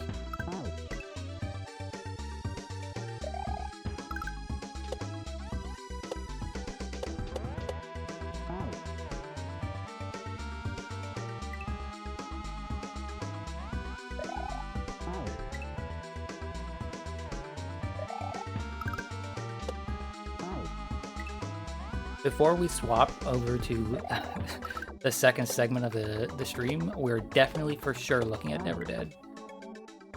We're watching that trailer as a part of the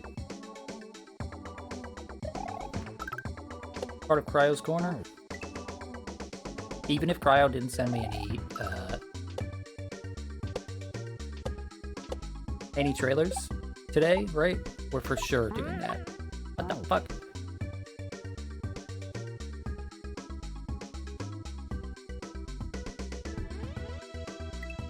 Would you prefer everything be a shooter like the 360 or everything be a Souls-like like right now?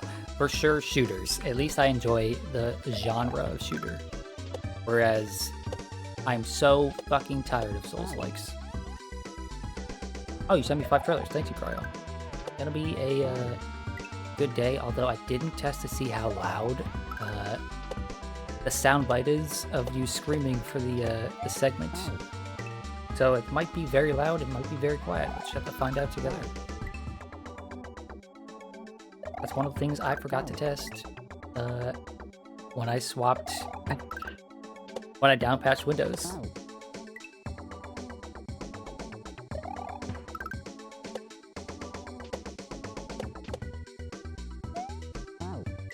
Why is that so difficult? This little bit here with the 3 chomps, you'd think... the 3 piranha plants. You think this would be... What? No way did I touch that platform. Fuck you, game. I touched the platform and I still managed to bounce with the spin? Make it make sense. If I touched the ground, then I would have been not spinning anymore.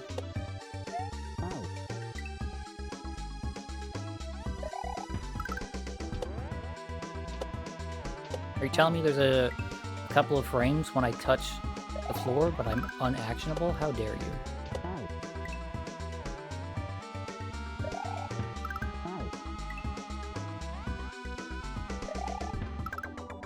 That's gotta be shenanigans where, like, Mario's hitbox and his hurtbox don't align.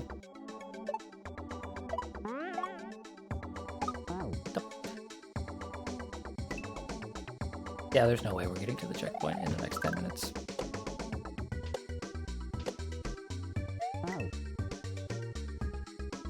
Just be actionable, it's that easy. You know what? I'll take your advice. I'm just gonna act faster next time.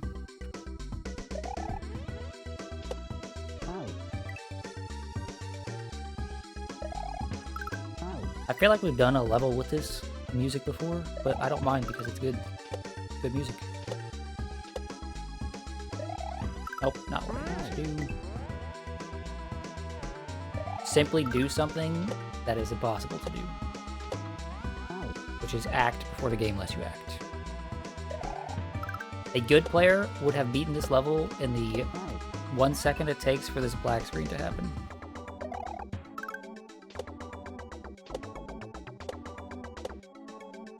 What? It did it again! That is some bullshit. That's actual bullshit. I did not know that sort of thing could happen.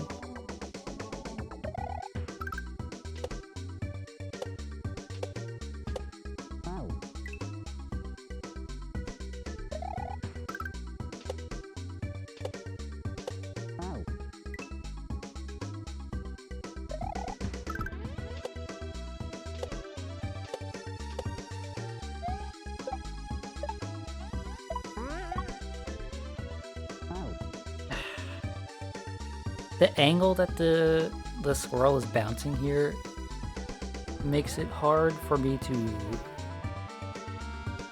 So I want to bounce on it like right here, right? But it's coming up at this angle, right? So it's like right here instead of right here. So as I'm bouncing down, right, I'm thinking to myself, don't hit this spike, don't hit this spike. And then he just, you know, goes right underneath me.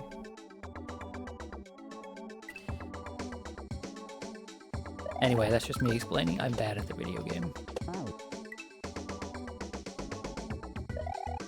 I'll just be good at the video game next time. I apologize. Anybody out there that has to, you know, watch this tragedy, I'll just be better next time. What? Okay, I need to bounce twice there, apparently.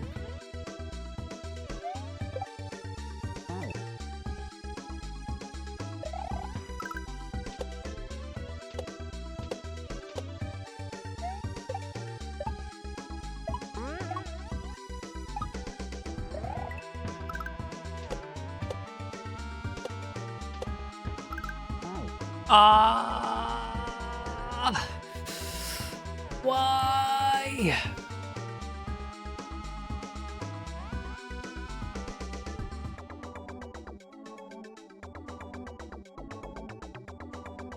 I'm just gonna stare at this for a little while because, like, it's mildly annoying. I know why it is like this. It is mildly annoying that sprites do not match their hitbox.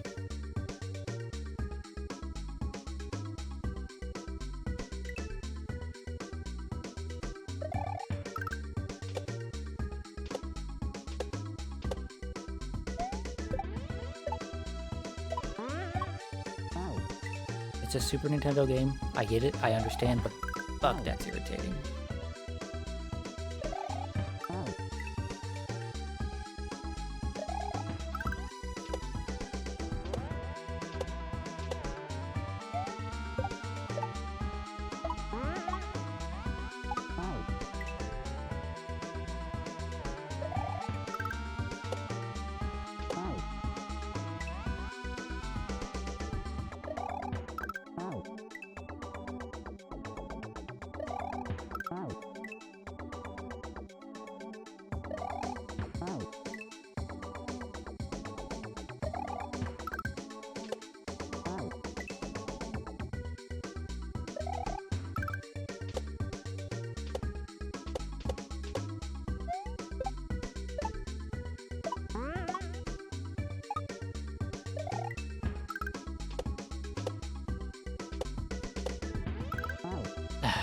I need to just go right away.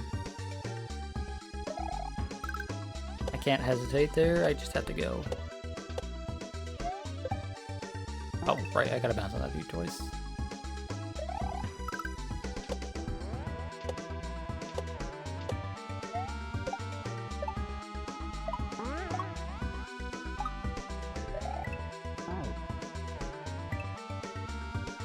You know the line? Yeah, I know the line. I just didn't want to say it. I'm gonna make every possible mistake and every mutation of every mistake possible before I beat the level. That's how it works. I'm gonna hit this spike, I'm gonna hit that spike, I'm gonna hit every single individual spike before the end of the actual level. Including, for some reason, jumping instead of spin jumping at the start of the level. Even though... Ah, fucking thought I was bouncing. Even though I know I'm supposed to be spin jumping.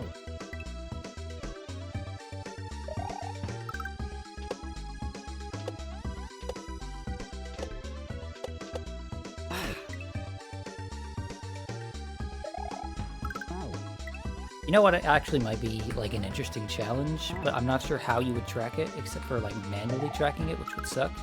To just play one of these games and to literally try to die in every way imaginable. Right? It would probably not be too difficult if you were playing like Mario Maker 2, where it shows you an X for where you've died or where somebody else has died.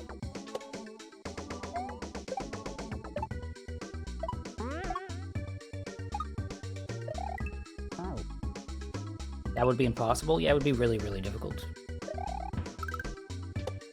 In fact, you'd probably have to design a hack or a level around that idea. Right?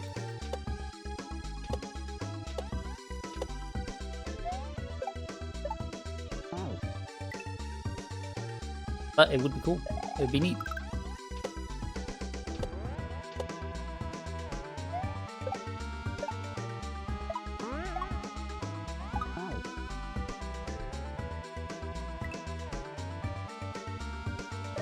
There's only one way to die, skill issue.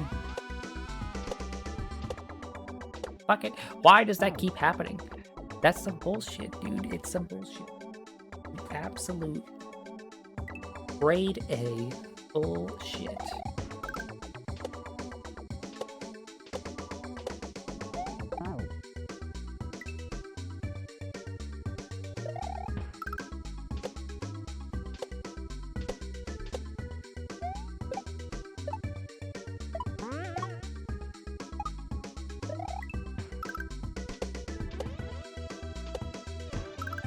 There we go, checkpoint.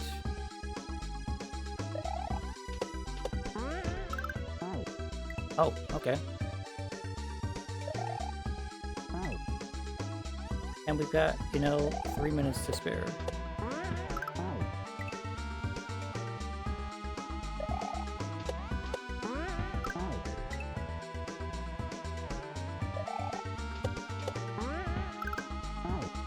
Oh, okay.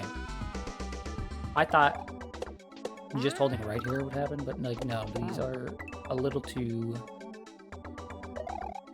slow to just hold right and bounce off this dude. Fucking.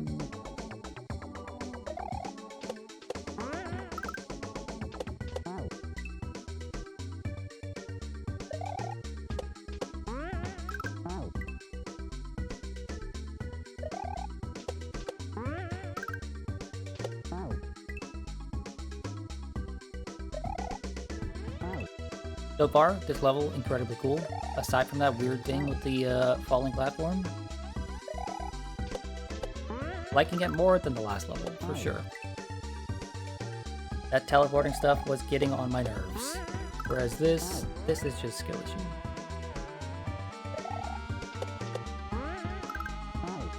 Okay, well.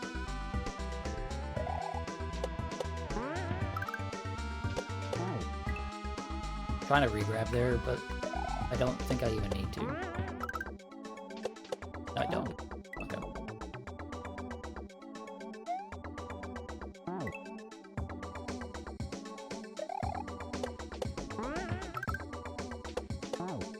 I don't need to regrip there. Stop doing that. Stop doing the thing that is unnecessary.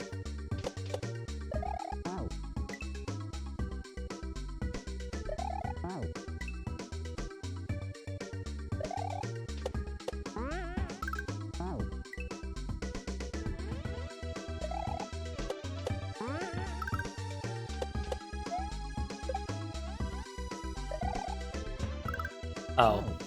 Wait, what? How am I supposed to have enough time to spin jump off from there? It's not expecting me to... No, it is. It's expecting me to land back on him and then go onto the platform and then spin jump off that. Okay. Well, I've got 30 seconds until I told myself, you know, I'd swap over. But we're gonna give this a few attempts. Because I am stubborn. If I could maybe beat this level right now, I would like that.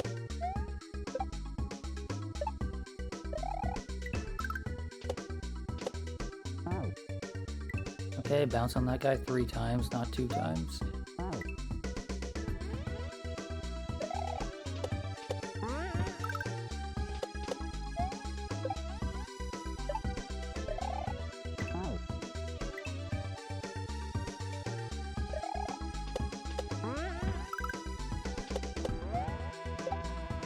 No!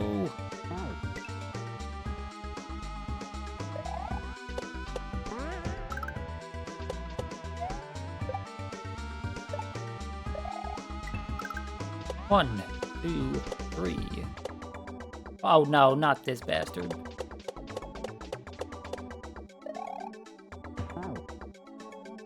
Fucking, they really gave me a fucking rainbow shell there. Disco shell, rather. No, you know what? I'm not conforming. I always called them rainbow shells as a kid. It's a rainbow shell. I hate the disco. Although, you know, I've never actually been to a disco, so... Okay. 2 more solid attempts, and then we're just gonna stop.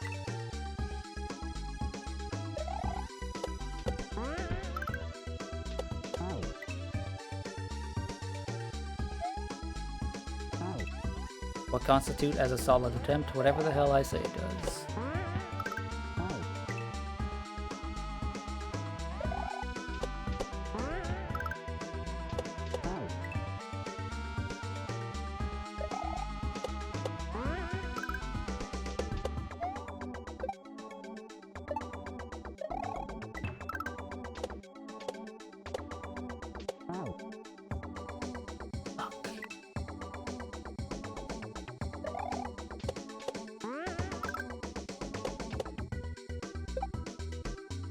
Oh, son of a bitch. That does not qualify.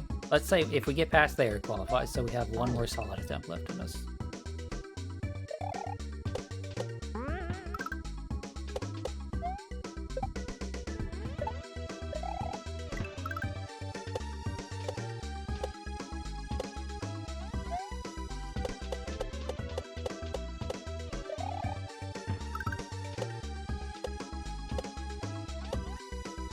No, that's the fucking end of the level right there.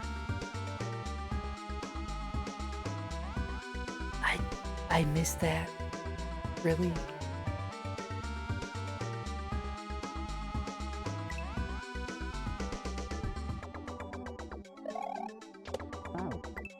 Okay, so I lied. That was 2 solid attempts, but we're finishing this level.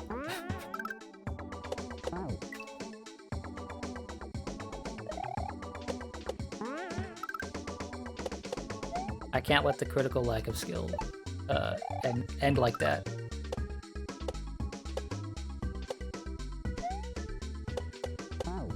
What? I bounced on him and it's still... Fuck you, game. Fuck you.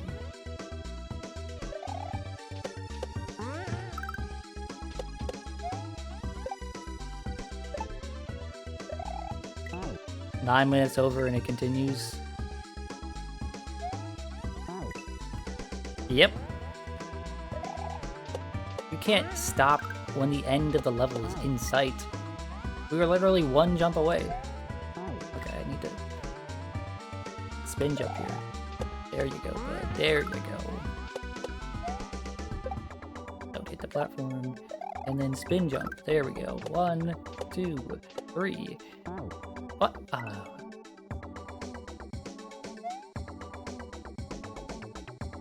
Spin jump. There we go. Went way too far to the right.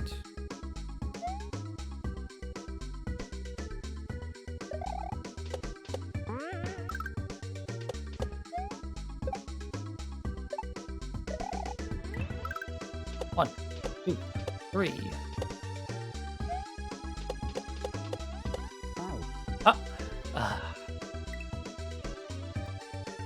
I hate that the spikes have a hitbox on the very... I hate that the spikes are a box, basically. They're like actually just a box. A square. Why aren't they a triangle?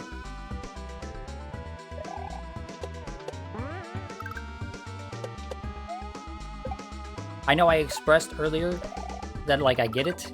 It's a Super Nintendo game, right? Things aren't gonna be that precise, but, like, fucking hell. I have died. No, you dick. Why did you swing that far over? I have died more to, like, spikes on the side than I have spikes on the actual spike.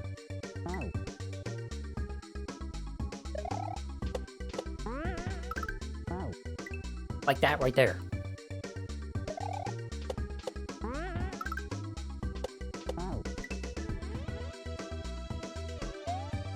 But regular jumping, I don't know. It's just... You see a spike like that, and you just want to regular jump over it. Quit re-grabbing! Ah!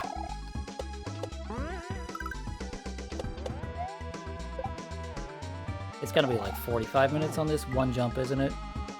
And then the stream's gonna be super long today.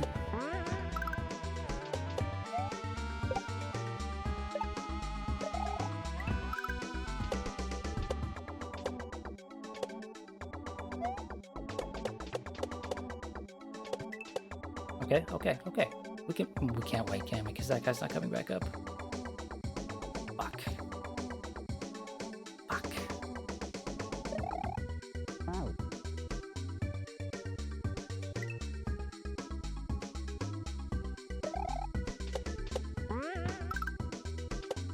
I thought I was in the clear. I thought I could just wait. Try to time it, you know. Not rush. But nope.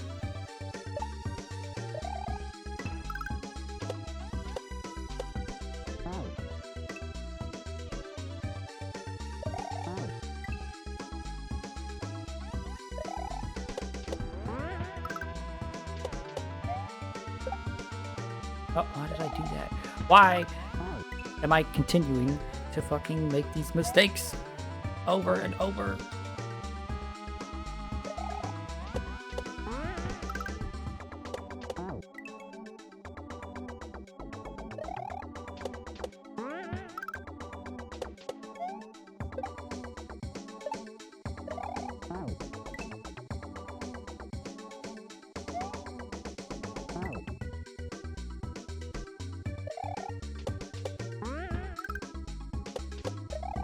No, I don't need a spin jump there. What the fuck is wrong with me?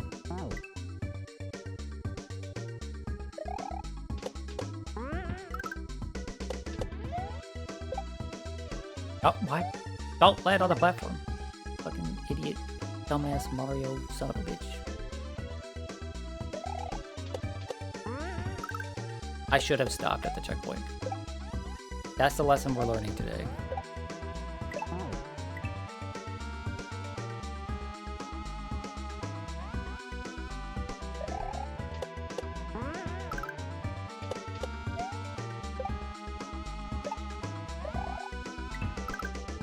Is that a lesson that's going to stick? No. Next time, I'll do the same exact thing.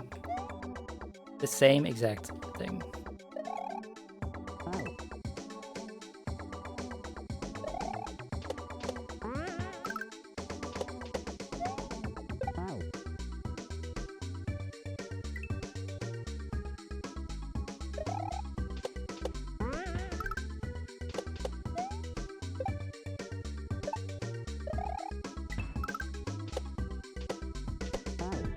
That hit the spike really... so irritating. The life is being drained from my body. I'm getting soul sucked right now.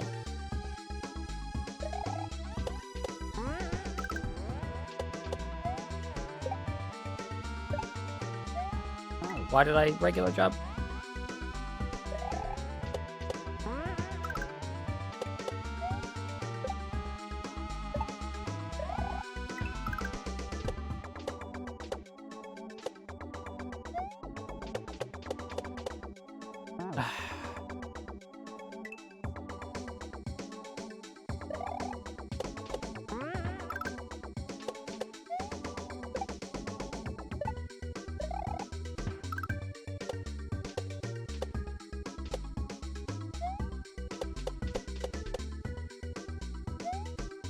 Oh, I'm supposed to spin jump there.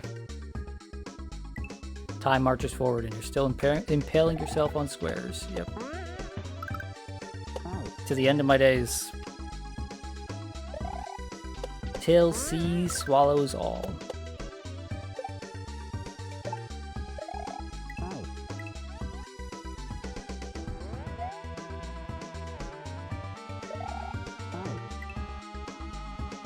My sense of timing is getting worse.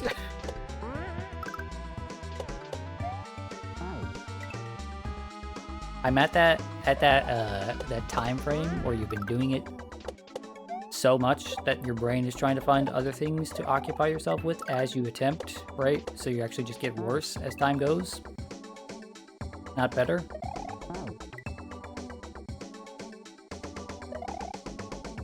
You're hungry, but you want to watch stream. You should eat now so that you can watch these shitty trailers with us in a few minutes.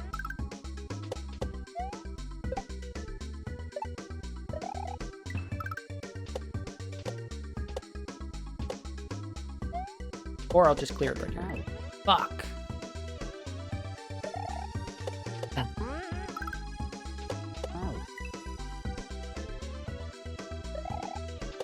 I felt so confident that I was like, this is... I was like, this rainbow squirrel has nothing on me. It's perfect right here, right now. And then, of course, that rainbow squirrel got hands.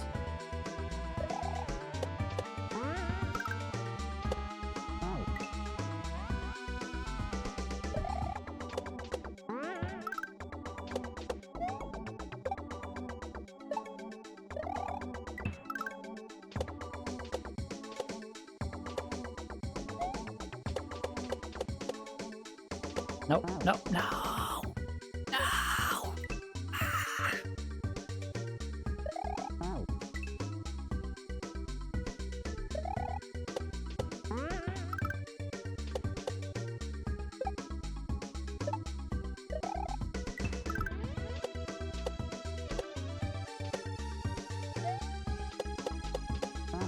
Dude, it's just so...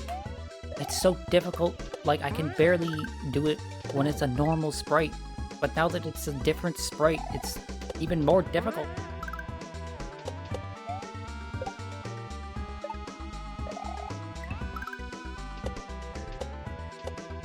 I think that this might be the one time I complain about this not being a vanilla sprite, because that's just so irritating.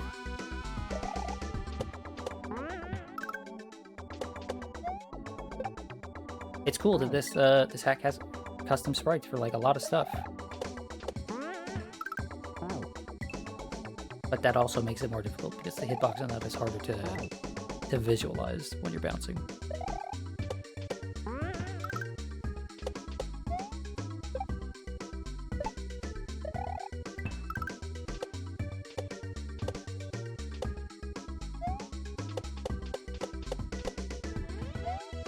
Supposed to spin jump, supposed to spin jump. If I had spin jump there, that was the end of the level. I am a moron. Not just a moron, but a huge moron. I mean, I am continuing to play this for 15 more minutes than I intend to do.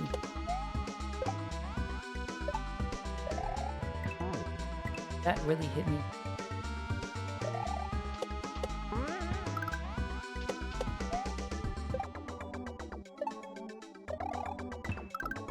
1, 2, 3. Okay. No. I don't understand that emote. How? I don't get it. It's just the crying Pepe, right? It's just Smash with a finger pointing down. Accept your failure, streamer? No.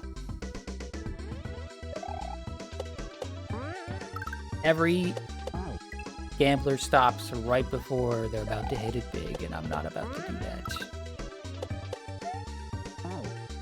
This next one will surely be the one.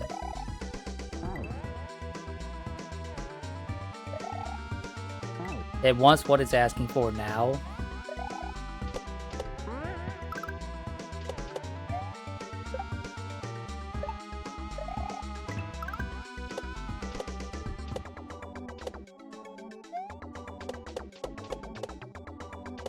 Okay, the issue I'm having here is very simple, right? That angel platform, that angel block moves so slow. I'm supposed to just sort of skip on that freaking rainbow dude for a while. Except this isn't random, you're just bad. The bouncing feels a little random. I know it can be controlled better than this, but the bouncing does feel random, okay? And the fucking hitbox there feels fucking bullshit. I'm clearing that spike visually, okay? Visually, I'm not getting hit by that spike like ever.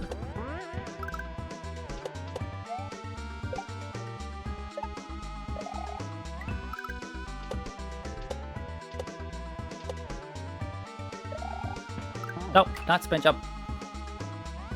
Crashing. I'm not crashing out, I swear.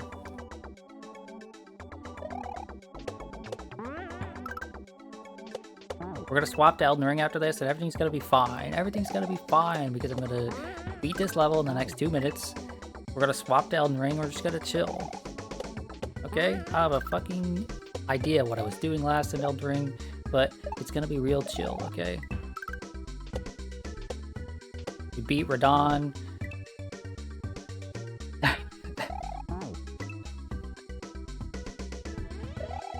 Everything's gonna be fine.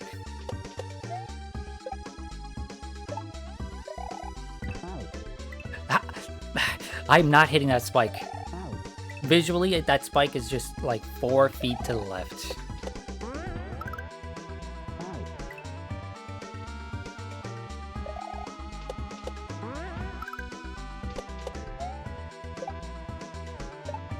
Oh, what? Hit the platform. Think. Think. Use your brain. Bounce on him, land on the platform. Bounce 3 times, then bounce on this guy. Okay, jump and slightly adjust, and then bounce once. Spin jump again. Land on this guy.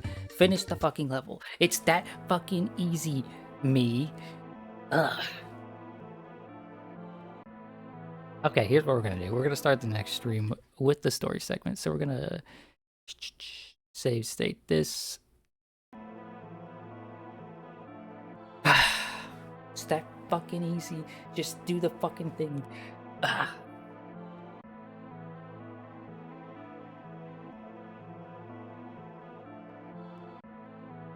Okay, I am going to swap over to Elden Ring now. And then take a 5-minute break to get some air and some water. Wait. I'm stupid. We're not swapping over to Elden Ring first, because we got some trailers to watch. Right? Let's see, I've got 5 notifications from Cryo Crow over here.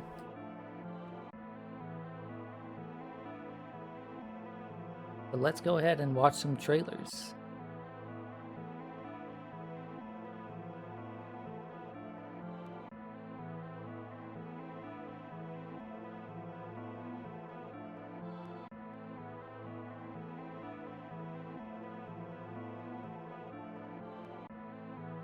Yeah, this will be great. These games look fucking awful. It'll be a great time.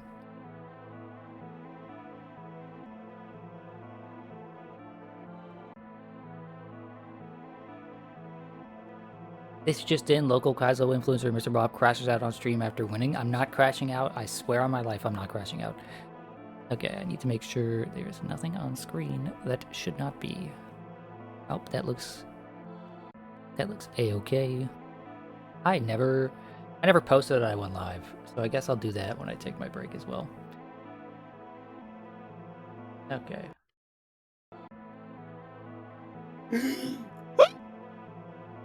I have no clue how loud that was. But hopefully, you know, super, super duper loud. Hello, everyone. Welcome to Crow's Corner. Where the hell is the fucking... the thing? Where's the... there it is. Okay, there we go. It wasn't showing for a moment. Welcome to Crow's Corner. Crow sent me a bunch of really shitty trailers, and we watch them on stream and have a good time. This is Master Knight. It's somehow mostly positive with 10 reviews. I know shit all about it. Oh, let's shut off this thing in the background so we don't keep hearing that. There we go. Great sign is that you can see the desktop here. Great sign.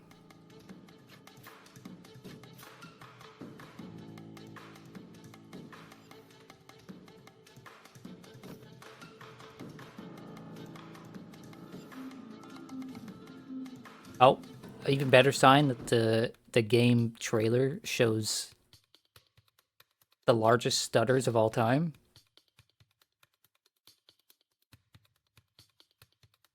Also, in case you're wondering, it is just this quiet, right? Like, that's max volume. The game is just this quiet. And the fuck is going... Cryo, this is like... this doesn't even qualify as a video game. Some of the stuff we watched before is like, yeah, okay, that's bad, but they were trying something. This is not a video game.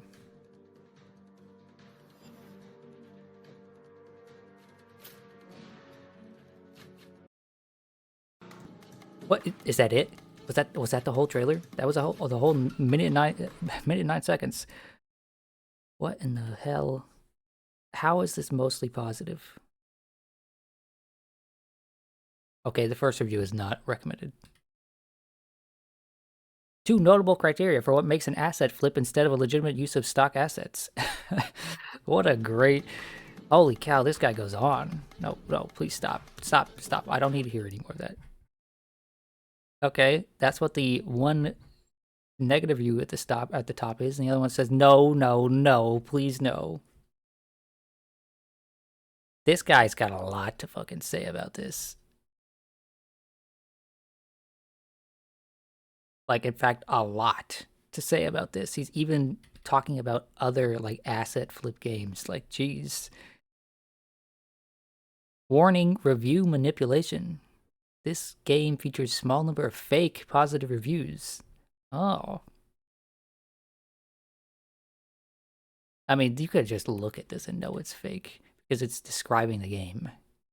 Master Knight is a third-person hack-and-slash action game. Some walking around once the opponents are dead allows the player to gather health potions, etc. The game offers a dozen maps, which gives the player some value. There are some 20 potions on each map. No one talks like this. A great 3D fighting game. Yep, great 3D fighting game. How much did this cost? Okay, I was about to say, I was looking at this, I thought this cost $30. No, it cost $4. I don't think it's worth $4, but, you know, your mileage may vary. May vary. Okay. This one is Zombies and Valhalla. Okay, this is a bit low. Let's see if we can fix that.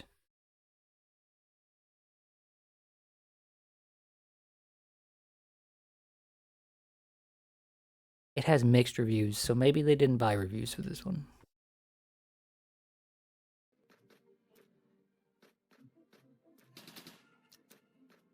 Oh, this one's also just incredibly quiet.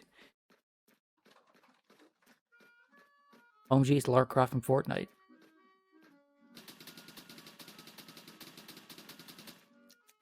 Okay, there's music playing in the background, so I have to pump this volume up to... Oh! Suddenly very loud.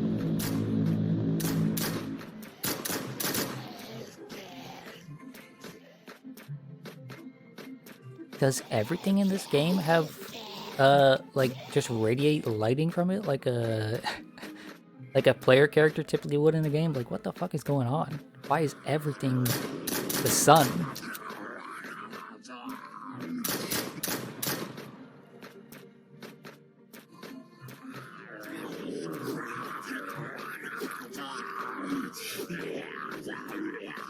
Oh, and I didn't even realize this one also has the same exact thing at the bottom. So this is the same developer then, huh? Yep, same developer. Same developer as the last one. So, you know, we were wrong. Definitely also just, you know, an asset flip. What the fuck? Cryo, you've done it worse than you've ever have before, and we've only seen 2 of 5.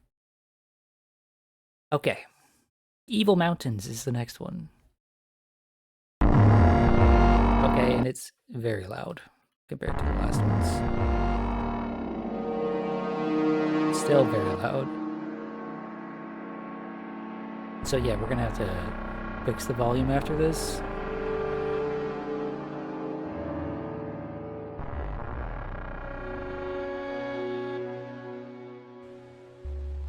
Oh, that's an alien. Okay. That's that was an alien with a little alien inside of him. Do you see this? That's fucking great. That's peak design.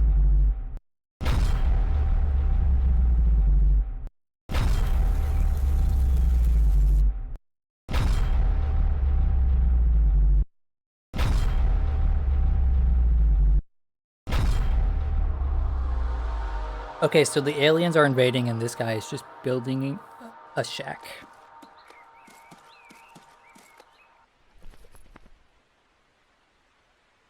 That's some fucking intense motion blur on this one too.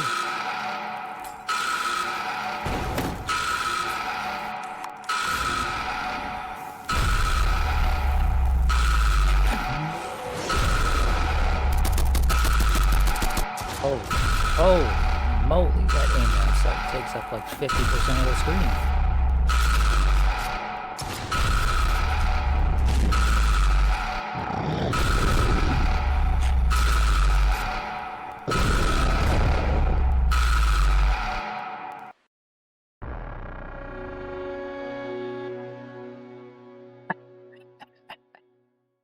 Evil Mountains.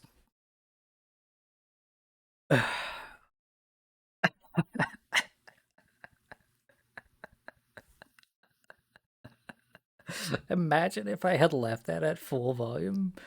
That was... Okay, so clearly it was the first 2 trailers that were too loud, not that my settings are too low. Holy cow.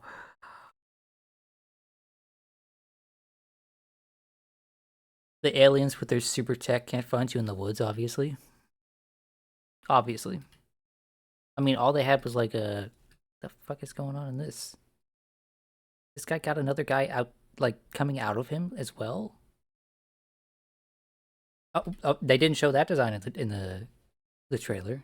This guy's actually, you know, cool looking. That's a neat looking alien compared to fucking whatever the hell that zombie is. Okay. We got ourselves a winner here. Yap Wizards. Oh no. This is Yap Wizards Tower Defense. And Jet, you need to get out of the way. Goslings, gnoblins, all these little critters. They took my wizard tower. They Not took the wizard tower. my wizard wife. Not the wizard wife. Took My little wizard kids! I have nothing left except this dead path. I never wanted it to come to this, but it seems I can no longer run from my past. I have no other choice. The Gnoblin army will fall today, and all of you will help me take them down. So, prepare your cannons. This is our final stand. Ah! You can hear him laugh at the end. Do you hear that? Ah! He can't even keep a straight face through the recording of his own game. That's amazing. This is Yap Wizards. Oh, look, that guy's got a nice fucking... got some drip to him. See that? He's got some shades on and a really nice beard.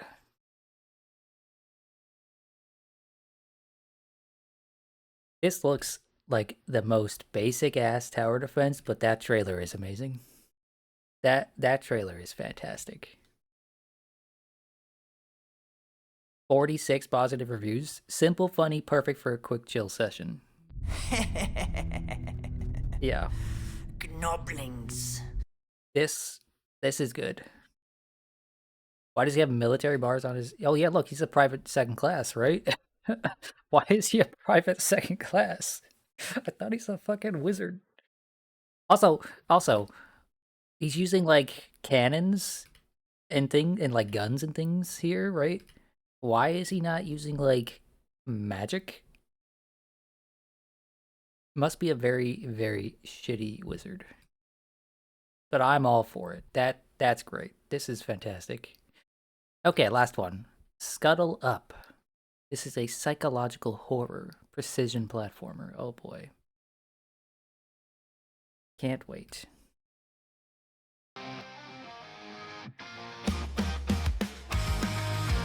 Oh, grab boat. Grab pilot.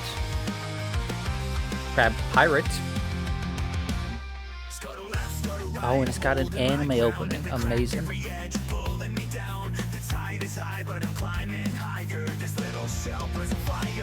I feel the weight of the waves crashing, but I've got claws, I'll pinch and I'll win. No turning back, there's no defeat. Every slip is a chance to leap. Jumping through the fray, let the challenge begin. The summit is calling, won't stop till I win. Falling fast, but I'll rise again. This is the climb of a hero within. Scuttle to the beat with the wind in my shell. Through the shadows and tides, I'll break through the swell. The prize at the top is my story to tell. I am being transported back to 2008. And I really... This is definitely AI. I really hope it's not AI, but it does sound like it is.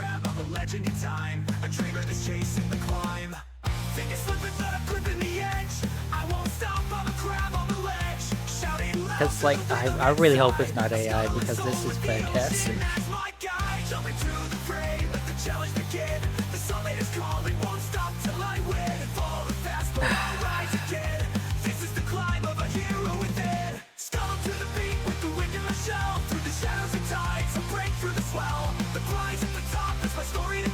I'd be surprised if it wasn't AI. Yeah, but like, damn. If this was made by simulated physics, collectible hats, challenge courses, hidden secrets.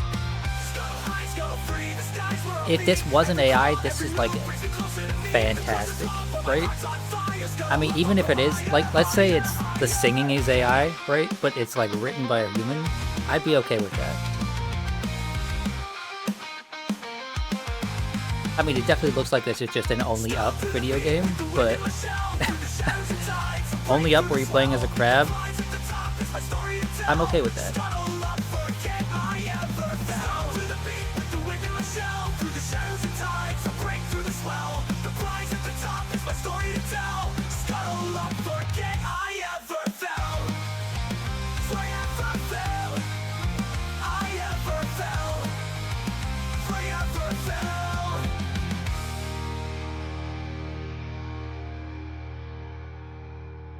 Okay, so we started really. I can't see my mouse. I'm gonna have to use the preview. We started really weak with these first two that were just fucking nothing burgers, right? Then Evil Mountains is like it's whatever. Then Yap Wizards is actually the best trailer I've seen all year, and this is also fantastic. This is hilarious. We ended very strong. Thank you so much for those trailers, Cryo. But that's not the end.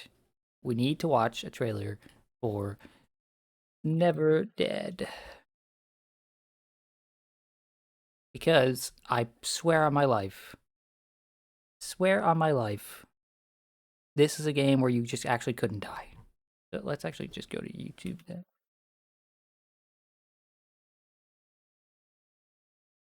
Never Dead. Let me trailer. It's got a Megadeth song, so we're not gonna listen to that. Official E3 2010 trailer.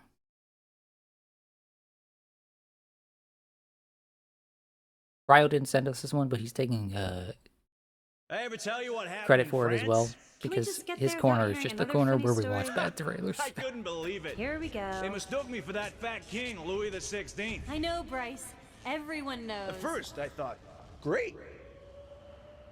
Oh, They this told was me a all I Konami had to do game. was wear gorgeous clothes and drink with the king, and I'd get paid. But I was too young to see what was going on. Funny. Before I knew it, these crazy farmers rush in and try and capture me. And then what the hell do you think Louis the 16th said? That's really funny. We're almost there. I recommend you quit that funny story. You know, the guillotine isn't just about getting hurt. It's that sense of anticipation. Yep, see, there it is. His head came off.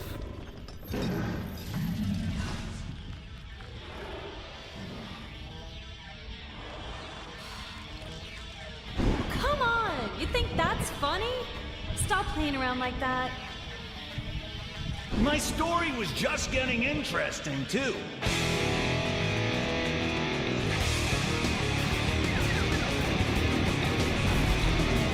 Yeah, see, third-person shooter. I was right. It was a third-person shooter. And the gimmick of it was that you just couldn't die. As far as I remember. Right? You see, yeah, you see him rolling around with different body parts. Honestly, could have been an interesting gimmick. Did you see my right arm around here? Could have been an interesting gimmick, but unfortunately, it was that era of time when, like, how do I put this? Oh, you can look at my recommendations.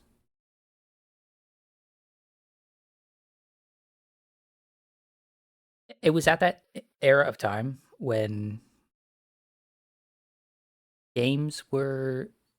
Japanese games were trying too hard to be like Western games, right? Like games made for a US audience. So it just had that sense of humor and that style, that visual style that was just fucking uninteresting. Right? You saw it was a Konami game, right? And it just failed miserably at being interesting enough to actually be fun. But could have been a really cool idea.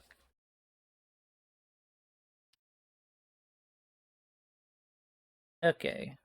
We're gonna swap to Elden Ring now.